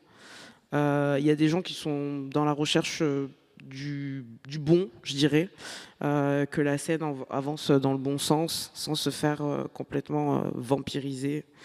Et je pense qu'il faut se focus sur ça, en fait, sur ces moments-là où tu te sens connecté avec ton public, sur les moments où tu partages un studio avec une artiste et vous n'avez pas besoin de vous parler et ça coule, quoi. Ça, c'est pour moi l'essence même d'être un artiste, en fait. Et là, il n'y a pas de question financière derrière. Il y a juste une question de musique et de cœur, même si c'est des questions oubliées dans le business, parce qu'on parle beaucoup d'argent. Mais pour moi, c'est vraiment ça l'essence qu'il ne faut pas mettre de côté. Moi, j'ai joué vendredi, j'ai fait un all night long à l'Ubu à Rennes. Et il y a eu des moments de connexion qui étaient très beaux. Et c'est quelque chose qui est très important pour moi. Je pense que je ne ferais pas ça depuis aussi longtemps s'il n'y avait pas ces moments d'osmose ou de communion avec le public. Et je pense que de toute façon, la joie, parce que pour moi c'est de la joie, c'est la définition de la joie, c'est au centre de ce que je fais depuis 30 ans. Et je pense que c'est aussi une position politique de vouloir mettre de la joie partout. Donc, et pas d'une façon naïve, et aussi, même si bon, c'est une soirée, c'est un commerce et tout, mais danser, c'est aussi beaucoup d'énergie qui n'est pas productive. Et ça, c'est vraiment important pour moi. Donc vendredi à l'Ubu, c'est la dernière fois où j'ai ressenti ça. Et c'était vraiment chouette. Pour parler de la résonance, je parlerais plutôt du coup en termes généraux pour tous les créatifs. Moi, je pars du point de vue que la créativité, c'est une pathologie qui a différents stades. D'où le fait qu'on ne sait pas quand s'arrêter, on ne sait pas comment gérer, etc. Et c'est un peu une quête de soi-même. On ne sait pas dans quoi on s'engage, on se sent un peu différent, on se sent un peu hors cadre. Et justement, quand tu parles de burn-out et d'état dissociatif, en fait, c'est un peu le principe du caillou de la chaussure. C'est un peu comme une rupture amoureuse où tu as du mal à oublier quelqu'un. En fait, tu as passé tellement de temps à marcher avec un caillou dans la chaussure que le jour où tu veux enlever le caillou, ça te paraît bizarre. Et pour moi, tout le monde en fait devrait se demander quelle est sa place et pourquoi on fait ça, en fait. Parce que quand je dis que l'art est égoïste, c'est un moment de se dire ok, je le fais pour moi, il n'y a pas de problème, je peux le faire pour l'argent, peu importe, mais c'est de ne pas oublier en fait de mener une vie d'être humain. Ça peut paraître tout bête, mais d'avoir une vie équilibrée, parce que justement la création, elle va en pâtir, ta vie va en pâtir, tout va en pâtir. Donc c'est vraiment peu importe que tu aies 2 gigs par an, peu importe que tu sois juste un peintre et que tu peignes juste le dimanche chez toi, c'est de ne pas culpabiliser par rapport au fait de ne pas exister dans un système par rapport à une réputation ou quoi que ce soit, mais vraiment de faire des trucs d'être humain. Et ça s'apprend à être humain, en fait. Plus tu te perds dans ton délire d'artiste, plus tu es complètement dissocié du monde réel. Donc, juste ça. Moi, je suis pas complètement d'accord. Je pense qu'il faut le droit. se dissocier. Ouais, je sais. Merci. Je pense qu'il faut justement. Juste la dissociation, c'est juste un état mental qui amène à des pertes de mémoire. C'est juste limite pathologique. Donc là, c'est clinique. Mais je suis d'accord avec le fait qu'être artiste, c'est de toute façon avoir flirté en tout cas avec des maladies psychologiques. Et flirter même avec son psychiatre, etc., etc. Je suis d'accord avec ça et je pense même que tout artiste devrait consulter, à mon sens, une bonne psychanalyse pour savoir où est-ce que ça va bloquer à un moment, parce que ça bloque à un moment de toute façon, il faut le débloquer. Mais en fait, je trouve que c'est super important de cultiver dans l'intimité sa folie, parce que c'est de là que naît ta créativité, et d'accepter quitter qu'est-ce qui fait de toi ce que t'es, en fait. On dit la même chose. En fait, on a dit la même chose là. Quels que soient tes troubles, etc. Ok, autant pour moi. Mais ouais, c'est important en fait de se livrer à soi-même à ce niveau-là et se dire ok, là je suis fêlé là. Comment est-ce que je transforme ça en quelque chose qui va aller toucher l'autre, en fait. Pour moi, c'est ça C'est ça notre rôle. Et je pense qu'il est d'autant plus important aujourd'hui en 2025 parce que justement on est vraiment acculé par la grosse machine à thunes. Je pense que tu peux faire les thunes en étant un artiste. Faut juste arriver à s'organiser et avoir un peu les yeux partout. Mais c'est un jeu de funambule.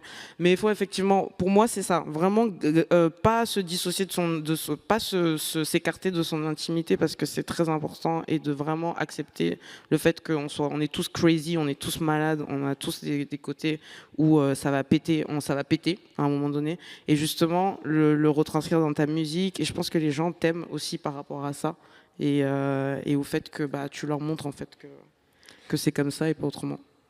Ouais, si on reparlera peut-être d'organisation avec le public. Juste Marc, toi, ton dernier moment de résonance et peut-être en tant que pro, peut-être analyser pourquoi les circonstances étaient propices au fait que ce soit un moment pertinent.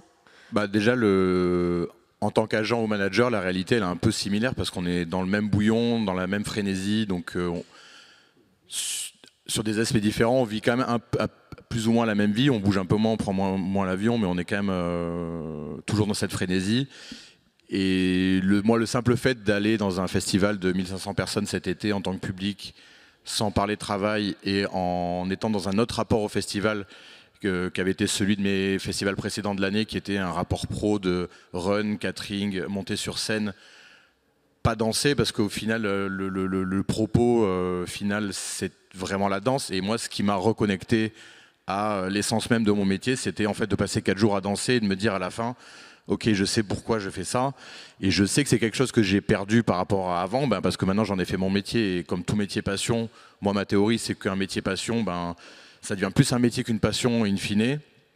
Donc moi ça s'est érodé au fil des années, mais j'ai des piqûres de rappel comme ça qui me font me dire, là c'en était une, et ça m'a remis dans le droit chemin. Après peut-être la période janvier-été qui est toujours très on nous demande beaucoup, qui nous sollicite beaucoup. J'ai eu cette piqûre de rappel qui m'a ramené un peu sur terre, on va dire. Merci. Je pense qu'il y a encore plein de sous-sujets. On va pouvoir organiser plein de tables rondes dérivées de cette table ronde, mais on va vous laisser poser vos questions, profiter d'avoir ces personnes réunies, peut-être pour demander s'il y a des points sur lesquels vous voulez qu'on revienne. Oui, vas-y, rapproche-toi, viens prendre le micro, je t'en prie.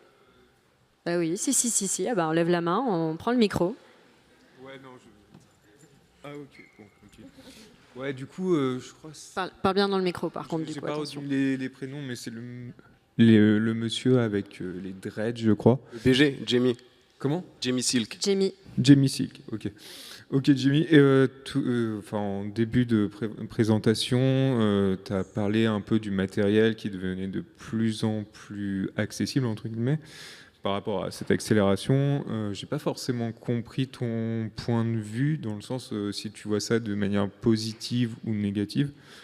Car l'un des côtés positifs, entre guillemets, c'est aussi que quelqu'un qui n'a pas de thune peut faire de la musique, peut faire du DJing sans avoir ce ticket d'entrée, d'avoir 1000, 2000 balles à mettre dans des platines ou dans des machines analogiques pour faire éventuellement la musique électronique. Du coup, voilà. Quand je m'exprime, ça peut paraître très frontal, très absolu, mais ça l'est jamais. Rien n'est jamais binaire. Moi, j'invite les gens à avoir de la nuance, sinon ça sert à rien du tout. En fait, par exemple, moi je viens pas d'une famille fortunée. J'ai fait du rap au début parce que c'était super simple en fait de rapper. Après, dans les années 2000, tu pouvais t'acheter un petit contrôleur, même si c'était 200 balles, ça fait un budget, mais je pouvais m'acheter un petit contrôleur, donc c'est cool. Mais là où ça devient néfaste, c'est justement dans un écosystème d'hyper compétition, de production. Par exemple, quand j'étais dans le rap, j'ai vu arriver les gamins de 12 ans qui faisaient de la trappe, j'ai produit par exemple des artistes de Chicago, etc. Les sons étaient dégueulasses. Et pourtant, c'est des sons qui sont sortis. Quand je dis dégueulasse, c'est niveau sonore. Tu vois. Oui, mal mixé, mal produit. Voilà, c'est ça. Pourtant, c'est des sons que tu vas retrouver sur des albums, etc. Donc, il y a des côtés positifs. C'est qu'au moins, maintenant, toute personne créative peut avoir un accès à ça.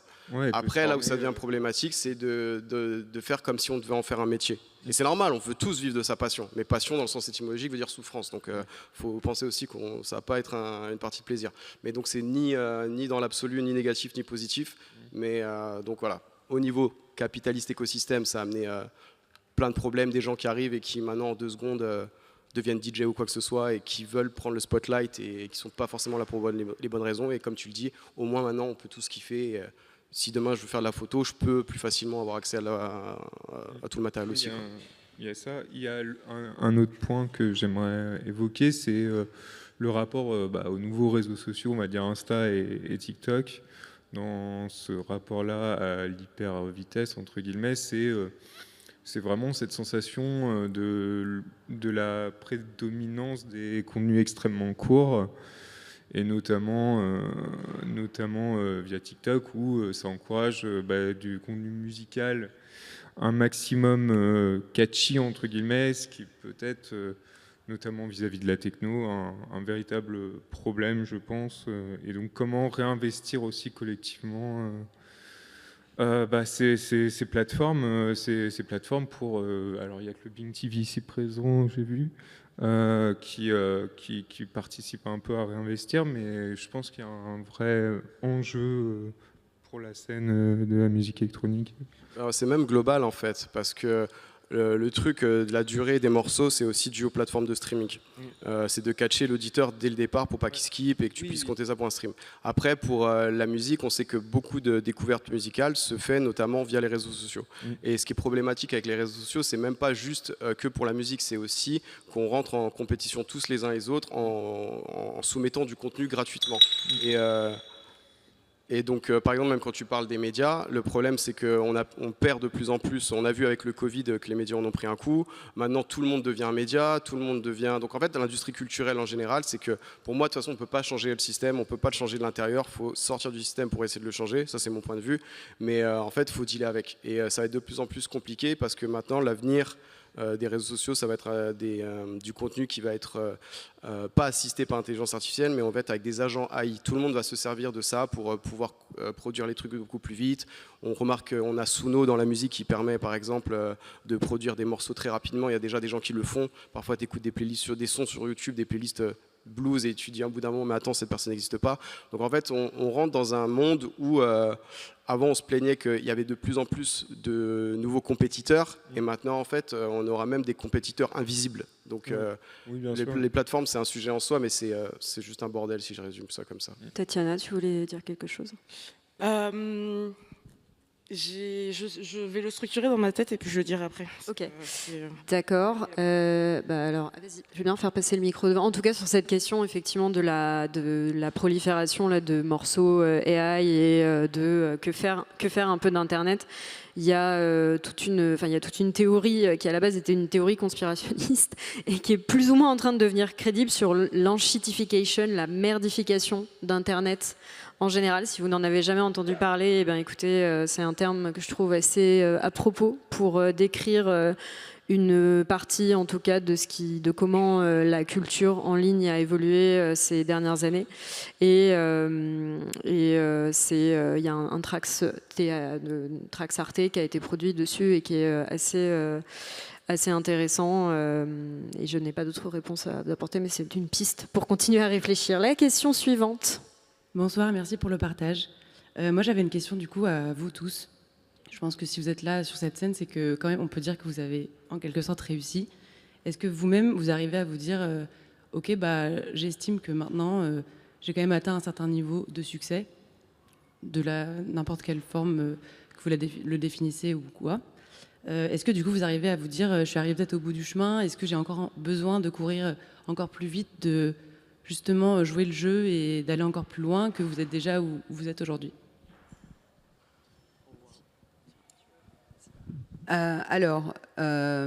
Moi j'aime ce que je fais, donc j'ai envie de continuer à un rythme que je choisis ou qui me va. Mais il y a un autre sujet dans le fait d'arriver à un certain moment de ta carrière. Moi j'ai quand même joué dans tous les festivals où je voulais jouer. Peut-être il en reste quelques-uns, les clubs aussi. En fait, moi, je suis à un autre stage de cette réflexion qui est plus sur la transmission, en fait. Et sur le fait que je trouve que beaucoup de gens qui arrivent à un certain stade de leur carrière Ils sont contents, hein, tu vois, tout va bien, mais très peu d'artistes, spécialement des artistes de ma génération, font de la transmission.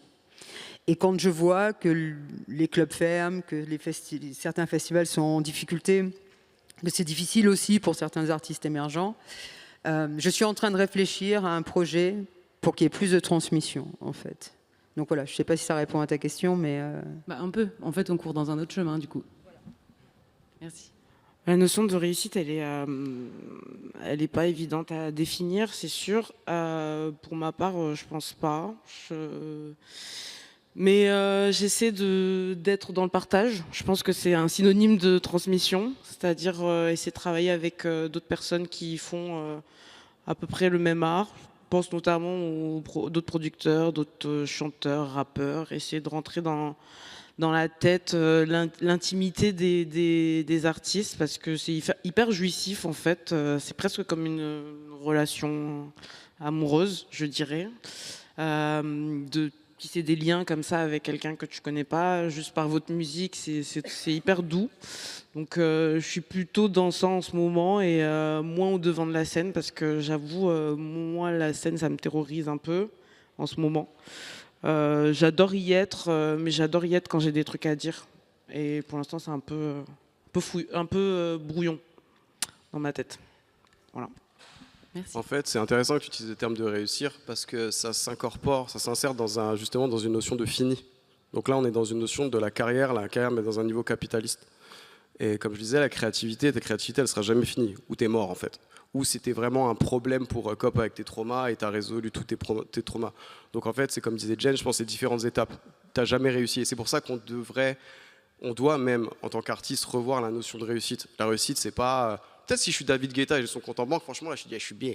Tu vois, là, je suis d'accord. Mais non, là, je peux pas... C'est plus la question, est-ce que vous avez conscience du chemin parcouru et de toute la course qui a été faite, et de se dire, aujourd'hui, j'ai couru tout ce chemin, et c'était un but aussi d'arriver là où je suis. Est-ce que vous arrivez à vous rendre compte, justement, que vous avez réussi à faire déjà tout ça, et du coup à se dire, ok, j'ai peut-être un peu moins besoin d'aller plus vite que les autres, un peu moins vite qu'avant en tout cas. Ça, c'est déjà en fait avoir une réflexion sur la notion de réussite. Parce que pour se rendre compte justement du chemin qu'on a parcouru, tout ça, il faut tout simplement effectivement ne pas être le hamster dans la roue, et être aussi un peu critique sur la manière ou en tout cas avoir un peu de conscience sur la manière dont on occupe ou dont on anime les espaces où on est, puisque les scènes, comme en journalisme, comme dans les scènes artistiques, les espaces sont limités. Il y a toute une notion un peu globale à avoir, surtout qu'on est dans une époque où, là, on a beaucoup parlé d'accélération capitalistique, économique et culturelle, mais il y a aussi une accélération sur le plan politique, et pas une accélération dans le bon sens. Donc la question de et ça rejoint sur moi ce que je peux répondre très personnellement, la question de la pertinence des buts qu'on se fixe, enfin, en tout cas s'apercevoir que la route est longue, qu'on a toute la vie, et que les choses, en fait, il faut les réévaluer à différentes étapes. C'est lié avec le fait d'avoir une espèce de conscience de ce qui se passe autour de soi. Et cette conscience-là, tout le monde ne l'a pas.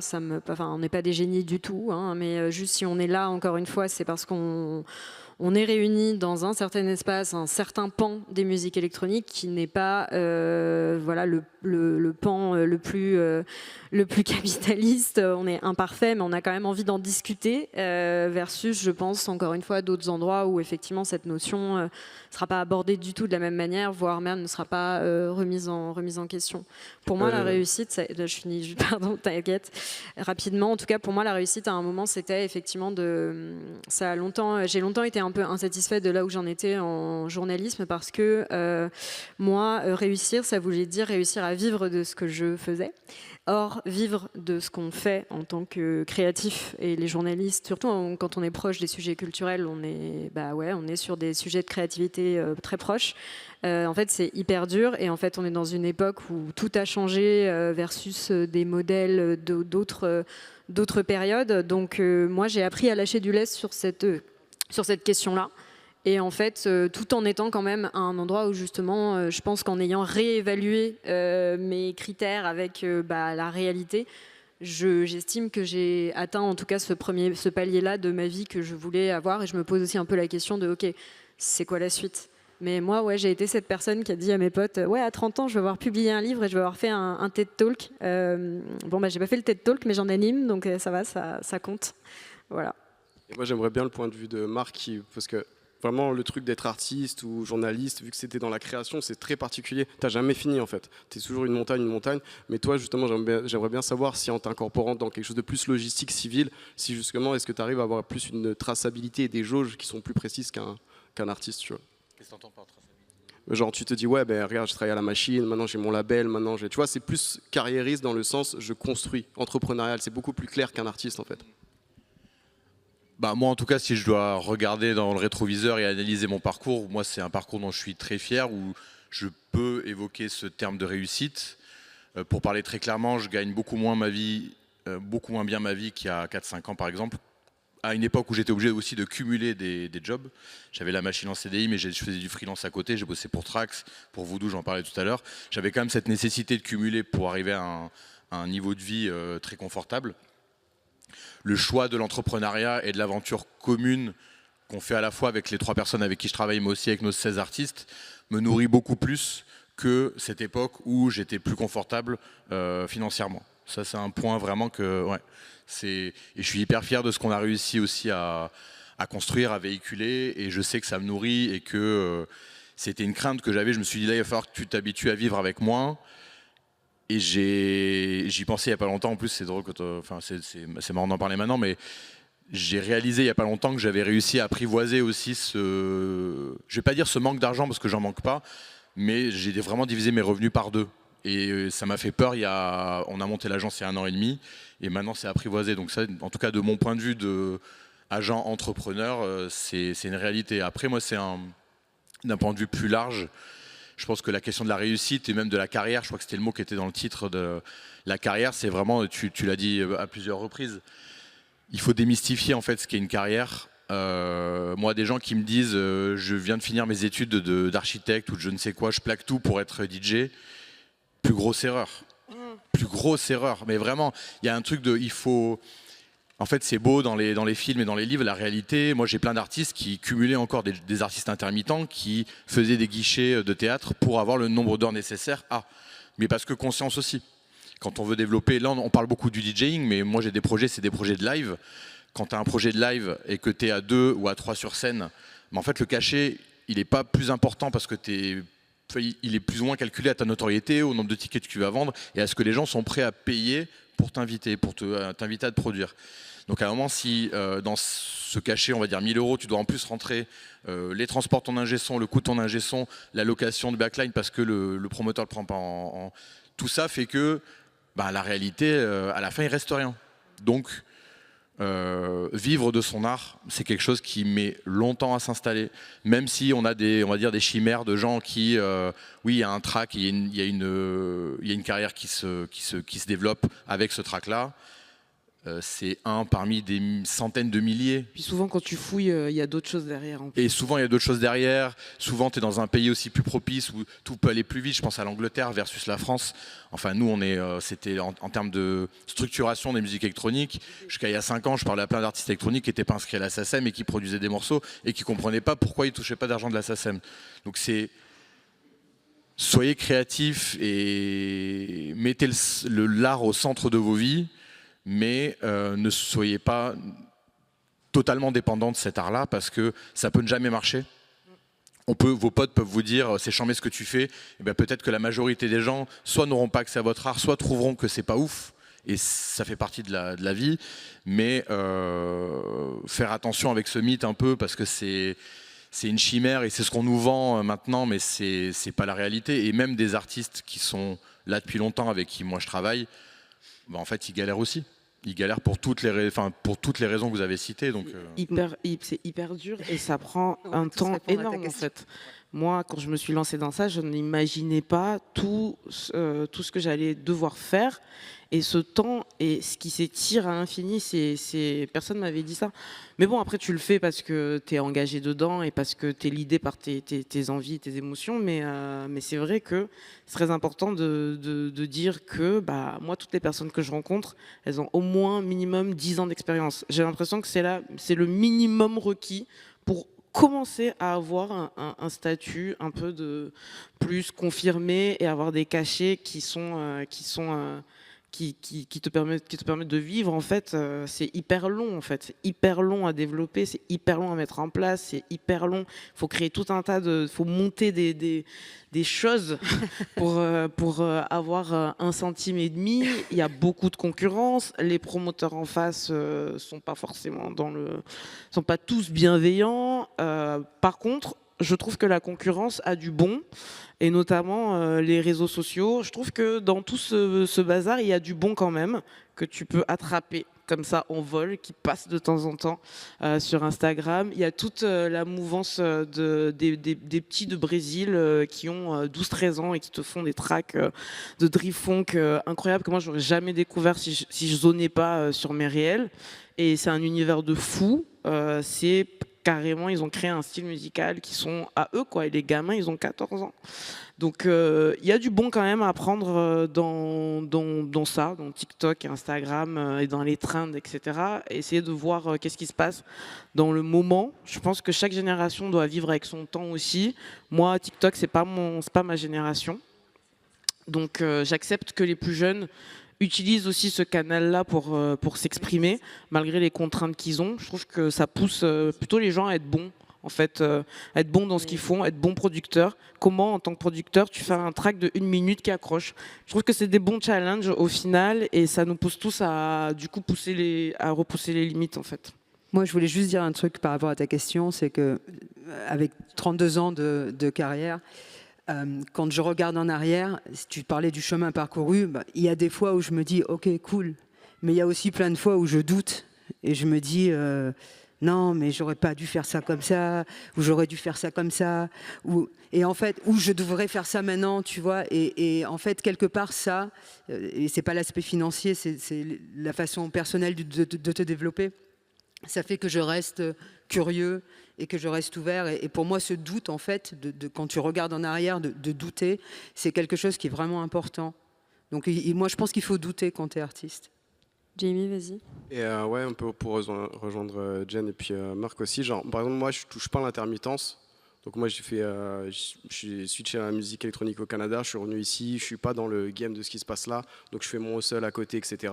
Ma réussite, quand tu apprends à ralentir et te dire attends, c'est pas que forcément vivre de ton art ou être ce que tu croyais que tu allais être quand tu avais 18 ans, dire ah, c'est cool, genre sortir sur des labels prestigieux, avoir quand même une réputation, etc. Mais c'est vraiment qu'est-ce que je peux faire en fait, qu'est-ce que je peux transmettre aussi, parce que c'est une motivation. Et c'est en ça que ouais, la notion de réussite, je pense qu'il ne faut pas la lier à la notion financière, c'est très important parce que avoir une dépendance financière, c'est ne pas avoir de dépendance à côté. Ça peut être intellectuel, créative, etc. Donc c'est trouver son équilibre, etc. Mais c'est juste important de le rappeler. Voilà. Pour abonder dans ce sens-là, grand outil pour démystifier tous ces sujets, Wikipédia. Regardez d'où viennent les gens quand ils ont des fiches Wikipédia, c'est-à-dire des gens qui ont effectivement atteint un certain stade de renommée. Moi, ça m'a servi à un moment où, dans le journalisme, j'avais des doutes, tout simplement. J'avais enfin identifié des modèles et j'étais comme genre, comment cette personne est arrivée là?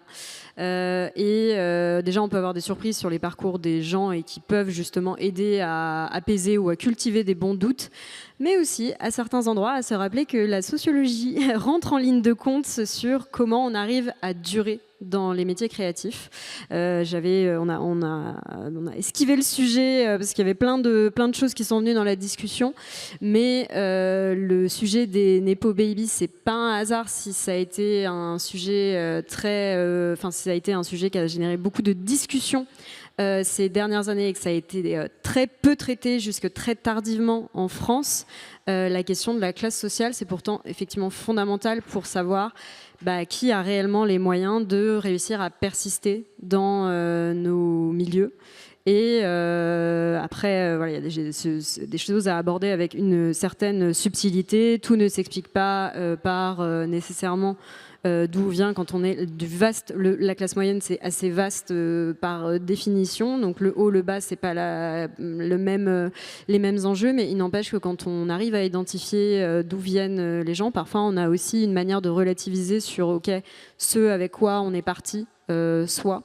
Et je vous invite à lire, si ça vous intéresse, cette thématique « Tes parents, ils font quoi ?» de Adrien Naselli, qui est un très très beau livre. Moi, je veux juste dire un truc. Si vous regardez ma page Wikipédia, je suis née à Monaco. Mais mes parents sont ouvriers. Donc, je veux le Il y a des prolos à Monaco. Donc... Information, il y a des prolos à Monaco. Mais voilà, juste pour pas que vous ayez un choc, je suis née à Monaco, mais mon grand-père était cordonnier, ma grand-mère était couturière, donc j'ai fait ma carrière tout seul.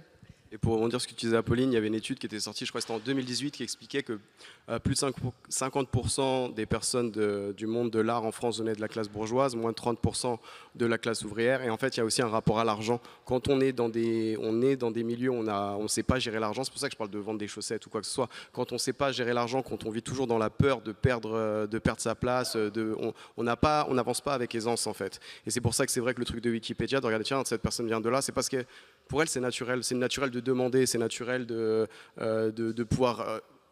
l'échec, rien que la notion d'échec en fait, ça peut paraître anodin, mais c'est vrai que lire des biographies, chercher vraiment savoir comment ces personnes gagnent leur vie, quels sont leurs collaborateurs, leurs partenaires, par qui ils sont subventionnés ou quoi que ce soit, ça aide vraiment à se dire que c'est pas un milieu si beau que ça et qu'il faut peut-être vraiment commencer à revoir notre créativité si on veut la vivre plus sainement. Voilà. Est-ce qu'on prend une dernière question? Allez, vas-y. Salut. Je m'appelle Jade, je suis artiste depuis 1 an, enfin je vis de mon activité artistique depuis 1 an et demi, et sous le nom de Taodam, et je me suis rendu compte que en fait, faire de la musique, faire des belles choses, ça prenait du temps, et du coup je pense que c'est nécessaire en fait qu'on puisse avoir du temps libéré aujourd'hui professionnellement pour être artiste. On a besoin d'artistes qui en vivent. Et pour répondre, pour ouvrir une piste de réflexion sur l'accélération de la musique électronique et de notre scène, j'aimerais mettre en lien 2 choses. C'est d'un côté la sobriété et de l'autre les espaces. Je pense que d'un côté, la sobriété, c'est pas sexy, en fait. Et de l'autre, la musique, elle existe dans des espaces. Majoritairement en fait dans des espaces, que ce soit à la base, à la source de la musique ou aujourd'hui, et même dans le futur. Et je suis passé par la case ingénieur, j'ai fait des études d'ingénieur, pas du son, vraiment industrie, le CAC 40, tout ça. Et on nous apprend une chose, c'est qu'une entreprise, pour exister, son seul but, c'est de faire de la croissance. Oui. Et en fait, la sobriété, elle ne fait pas vendre, et on a besoin en fait d'extra, de choses comme ça pour pouvoir exister, pour pouvoir que les entreprises puissent exister en nous exploitant en tant qu'artistes. Et de l'autre côté, les espaces sont de plus en plus détenus par des entreprises privées, et je trouve que ça crée une sorte de choc où économiquement ça devient très compliqué pour les artistes et pour les gens de se réunir dans des espaces qui appartiennent à ces entreprises. Alors du coup, ma question c'est, quelle serait, ou plutôt,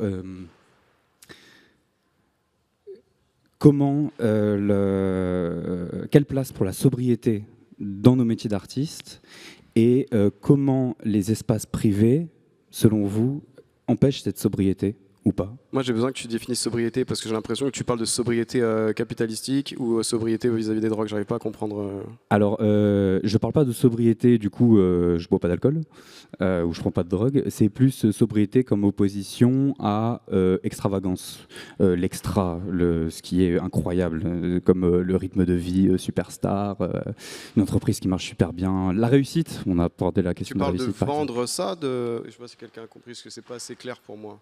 J'ai pas compris la question. Tu parles du côté quoi, promo, du côté ce qu'on nous met devant les yeux.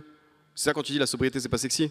Ouais, c'est ça. Tu regardes sur les réseaux sociaux. Les réseaux sociaux, ce qu'on vend, c'est des idées super. Ce qu'on vend, c'est des super dates. Ça c'est beaucoup de festivals et d'événements et d'artistes qui sont très commerciaux. Mais après, si tu prends des artistes comme Fortet ou Ben UFO, il y a quand même beaucoup d'artistes qui ont des carrières géniales et qui ne sont pas du tout dans cette surenchère ou sur les réseaux.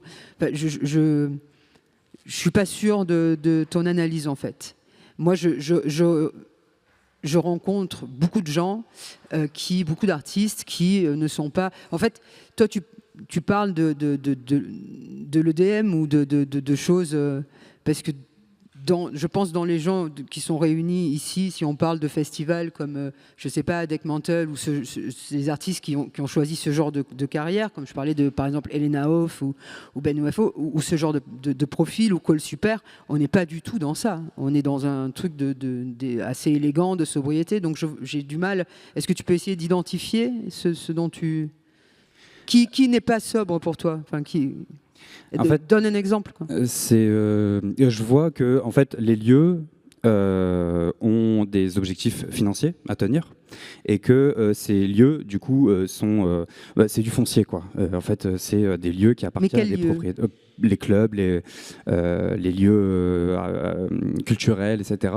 En fait, ce que je vois, c'est que les lieux à la base qui n'appartenaient à personne, tels que les lieux publics, sont en train de disparaître pour être remplacés par des entreprises privées qui ont des buts de croissance et que du coup ça crée une tension économique auprès des programmateuristes par exemple, et donc du coup derrière d'aller chercher ceux qui vont jouer le plus le jeu de l'anti-sobriété, ceux qui vont jouer le jeu d'Instagram, du parasocial et de la performance, donc sortir beaucoup de tracks, être visible.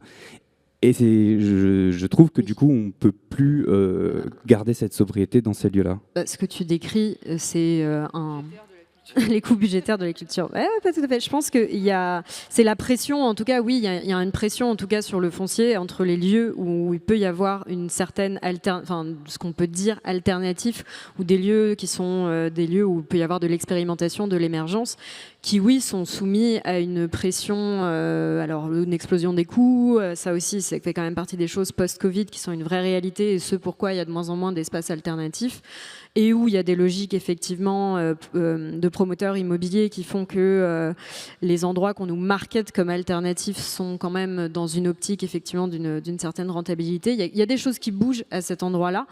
Après, et c'est intéressant que tu aies parlé de sobriété, mais sans parler de la question de l'alcool, parce que précisément, c'est quand même assez au centre justement de certains types de fêtes. Oui, tu vas avoir des modèles de fêtes qui seront différents, où la sobriété a peut-être une place plus grande dans des lieux où il n'y a pas d'enjeux commerciaux, ou en tout cas une manière de réunir les gens et de rechercher une certaine expérimentation, de la valoriser, que quand on est dans des endroits où oui, il faut vendre, parce que précisément, ce qui fait tenir les lieux, c'est le bar.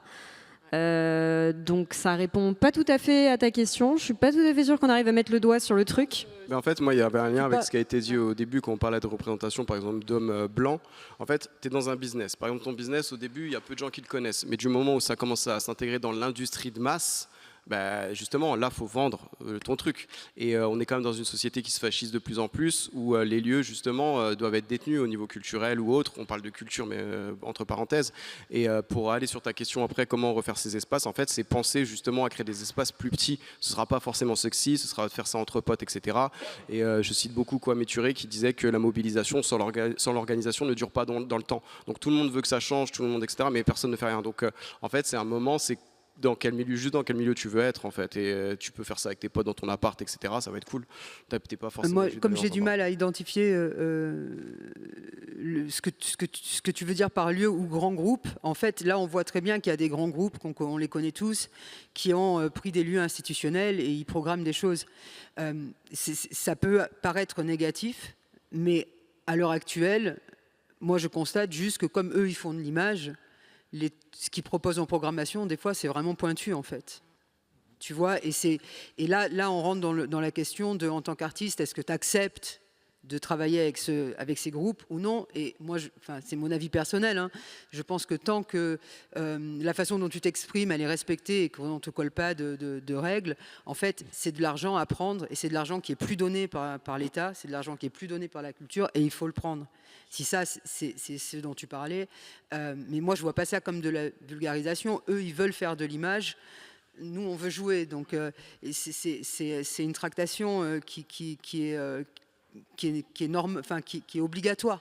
Tu vois, quand je joue pour une grosse marque, elle veut mon image et moi, je veux cet argent qui va me permettre de faire vivre tout un écosystème.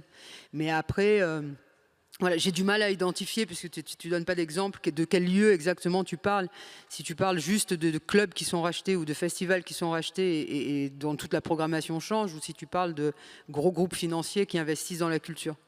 Je propose, vas-y, j'ai toujours vu que dans notre scène, notamment la scène underground, c'est une scène qui est énormément, je pense, sobre, dans le sens dont tu l'entends.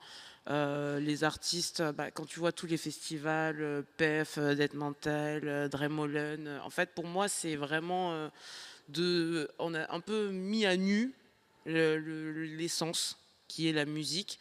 Donc je pense qu'il y a toujours eu de la place pour... c'est le propre de la scène underground, je pense. C'est ça qui est intéressant, en fait, d'évoluer dans cette scène-là. C'est qu'il y a un peu moins de pression, on va dire, qu'une fois que tu sors, on va dire, la art techno, qui est aujourd'hui, pour moi, le virus. Monsieur Anderson. Mais une fois qu'on sort un peu de ça, effectivement, il faut faire des deals, et c'est des deals entre toi et toi, en fait. Personne d'autre peut choisir pour toi. Mais en tout cas, dans la scène underground, pour moi, je trouve qu'il y a une grande place. Enfin, je ne sais pas si vous êtes d'accord avec moi, mais c'est quand même des personnages que je rencontre qui cultivent justement cette sobriété-là, pas trop le jeu des réseaux sociaux, pas d'habits de marque, pas de... juste la musique, quoi. Je suis trop fort musicalement, en fait. Et ça suffit. Moi, je vous propose qu'on s'arrête là-dessus, parce que je crois que ça fait à peu près 2 heures qu'on est là, et que vous aussi. J'ai l'impression, sauf si quelqu'un veut ajouter un dernier truc qu'on n'aurait vraiment pas touché du doigt. Je vais faire chier, mais la scène underground pour moi n'existe pas. Underground, ça veut juste dire que tu génères pas d'argent. Donc on voit des lieux, je pense à la station, il y a des petits collectifs qui vont venir, eux ils font pas de thunes, mais ils jouent dans des lieux, peut-être que tu pensais à ça. Mais à un moment, c'est juste voilà, des gens qui veulent kiffer, ils réfléchissent pas plus loin que ça dans une vision carriériste. En fait, je pense qu'il faut pas te prendre plus la tête que ça. Tu changeras pas le système, mais tu peux faire en sorte d'être avec des gens qui vont avoir un impact sur d'autres gens, et à toi de créer ton espace ou d'être avec ces gens-là. Après, c'est personnel, voilà. Je crois qu'une des conclusions de tout ce qu'on a, un des mots forts en tout cas qui est ressorti, c'est la notion de stratégie. Et mon mot de la fin pour moi, ce sera de vous remercier pour les échanges. Et n'oubliez pas qu'il y a des mobilisations en ce moment. Et les questions qu'on a évoquées, elles sont assez transverses à différents milieux de la culture. Donc il y a une AG Culture en lutte mercredi prochain. C'est aussi l'occasion de découvrir les connexions qu'il y a entre différents pans de culture, de s'apercevoir que les problèmes sont assez communs. Donc voilà, c'est des moments d'actu politique qui peuvent être très intéressants pour les sujets d'organisation à plus long terme. Merci, bon dimanche.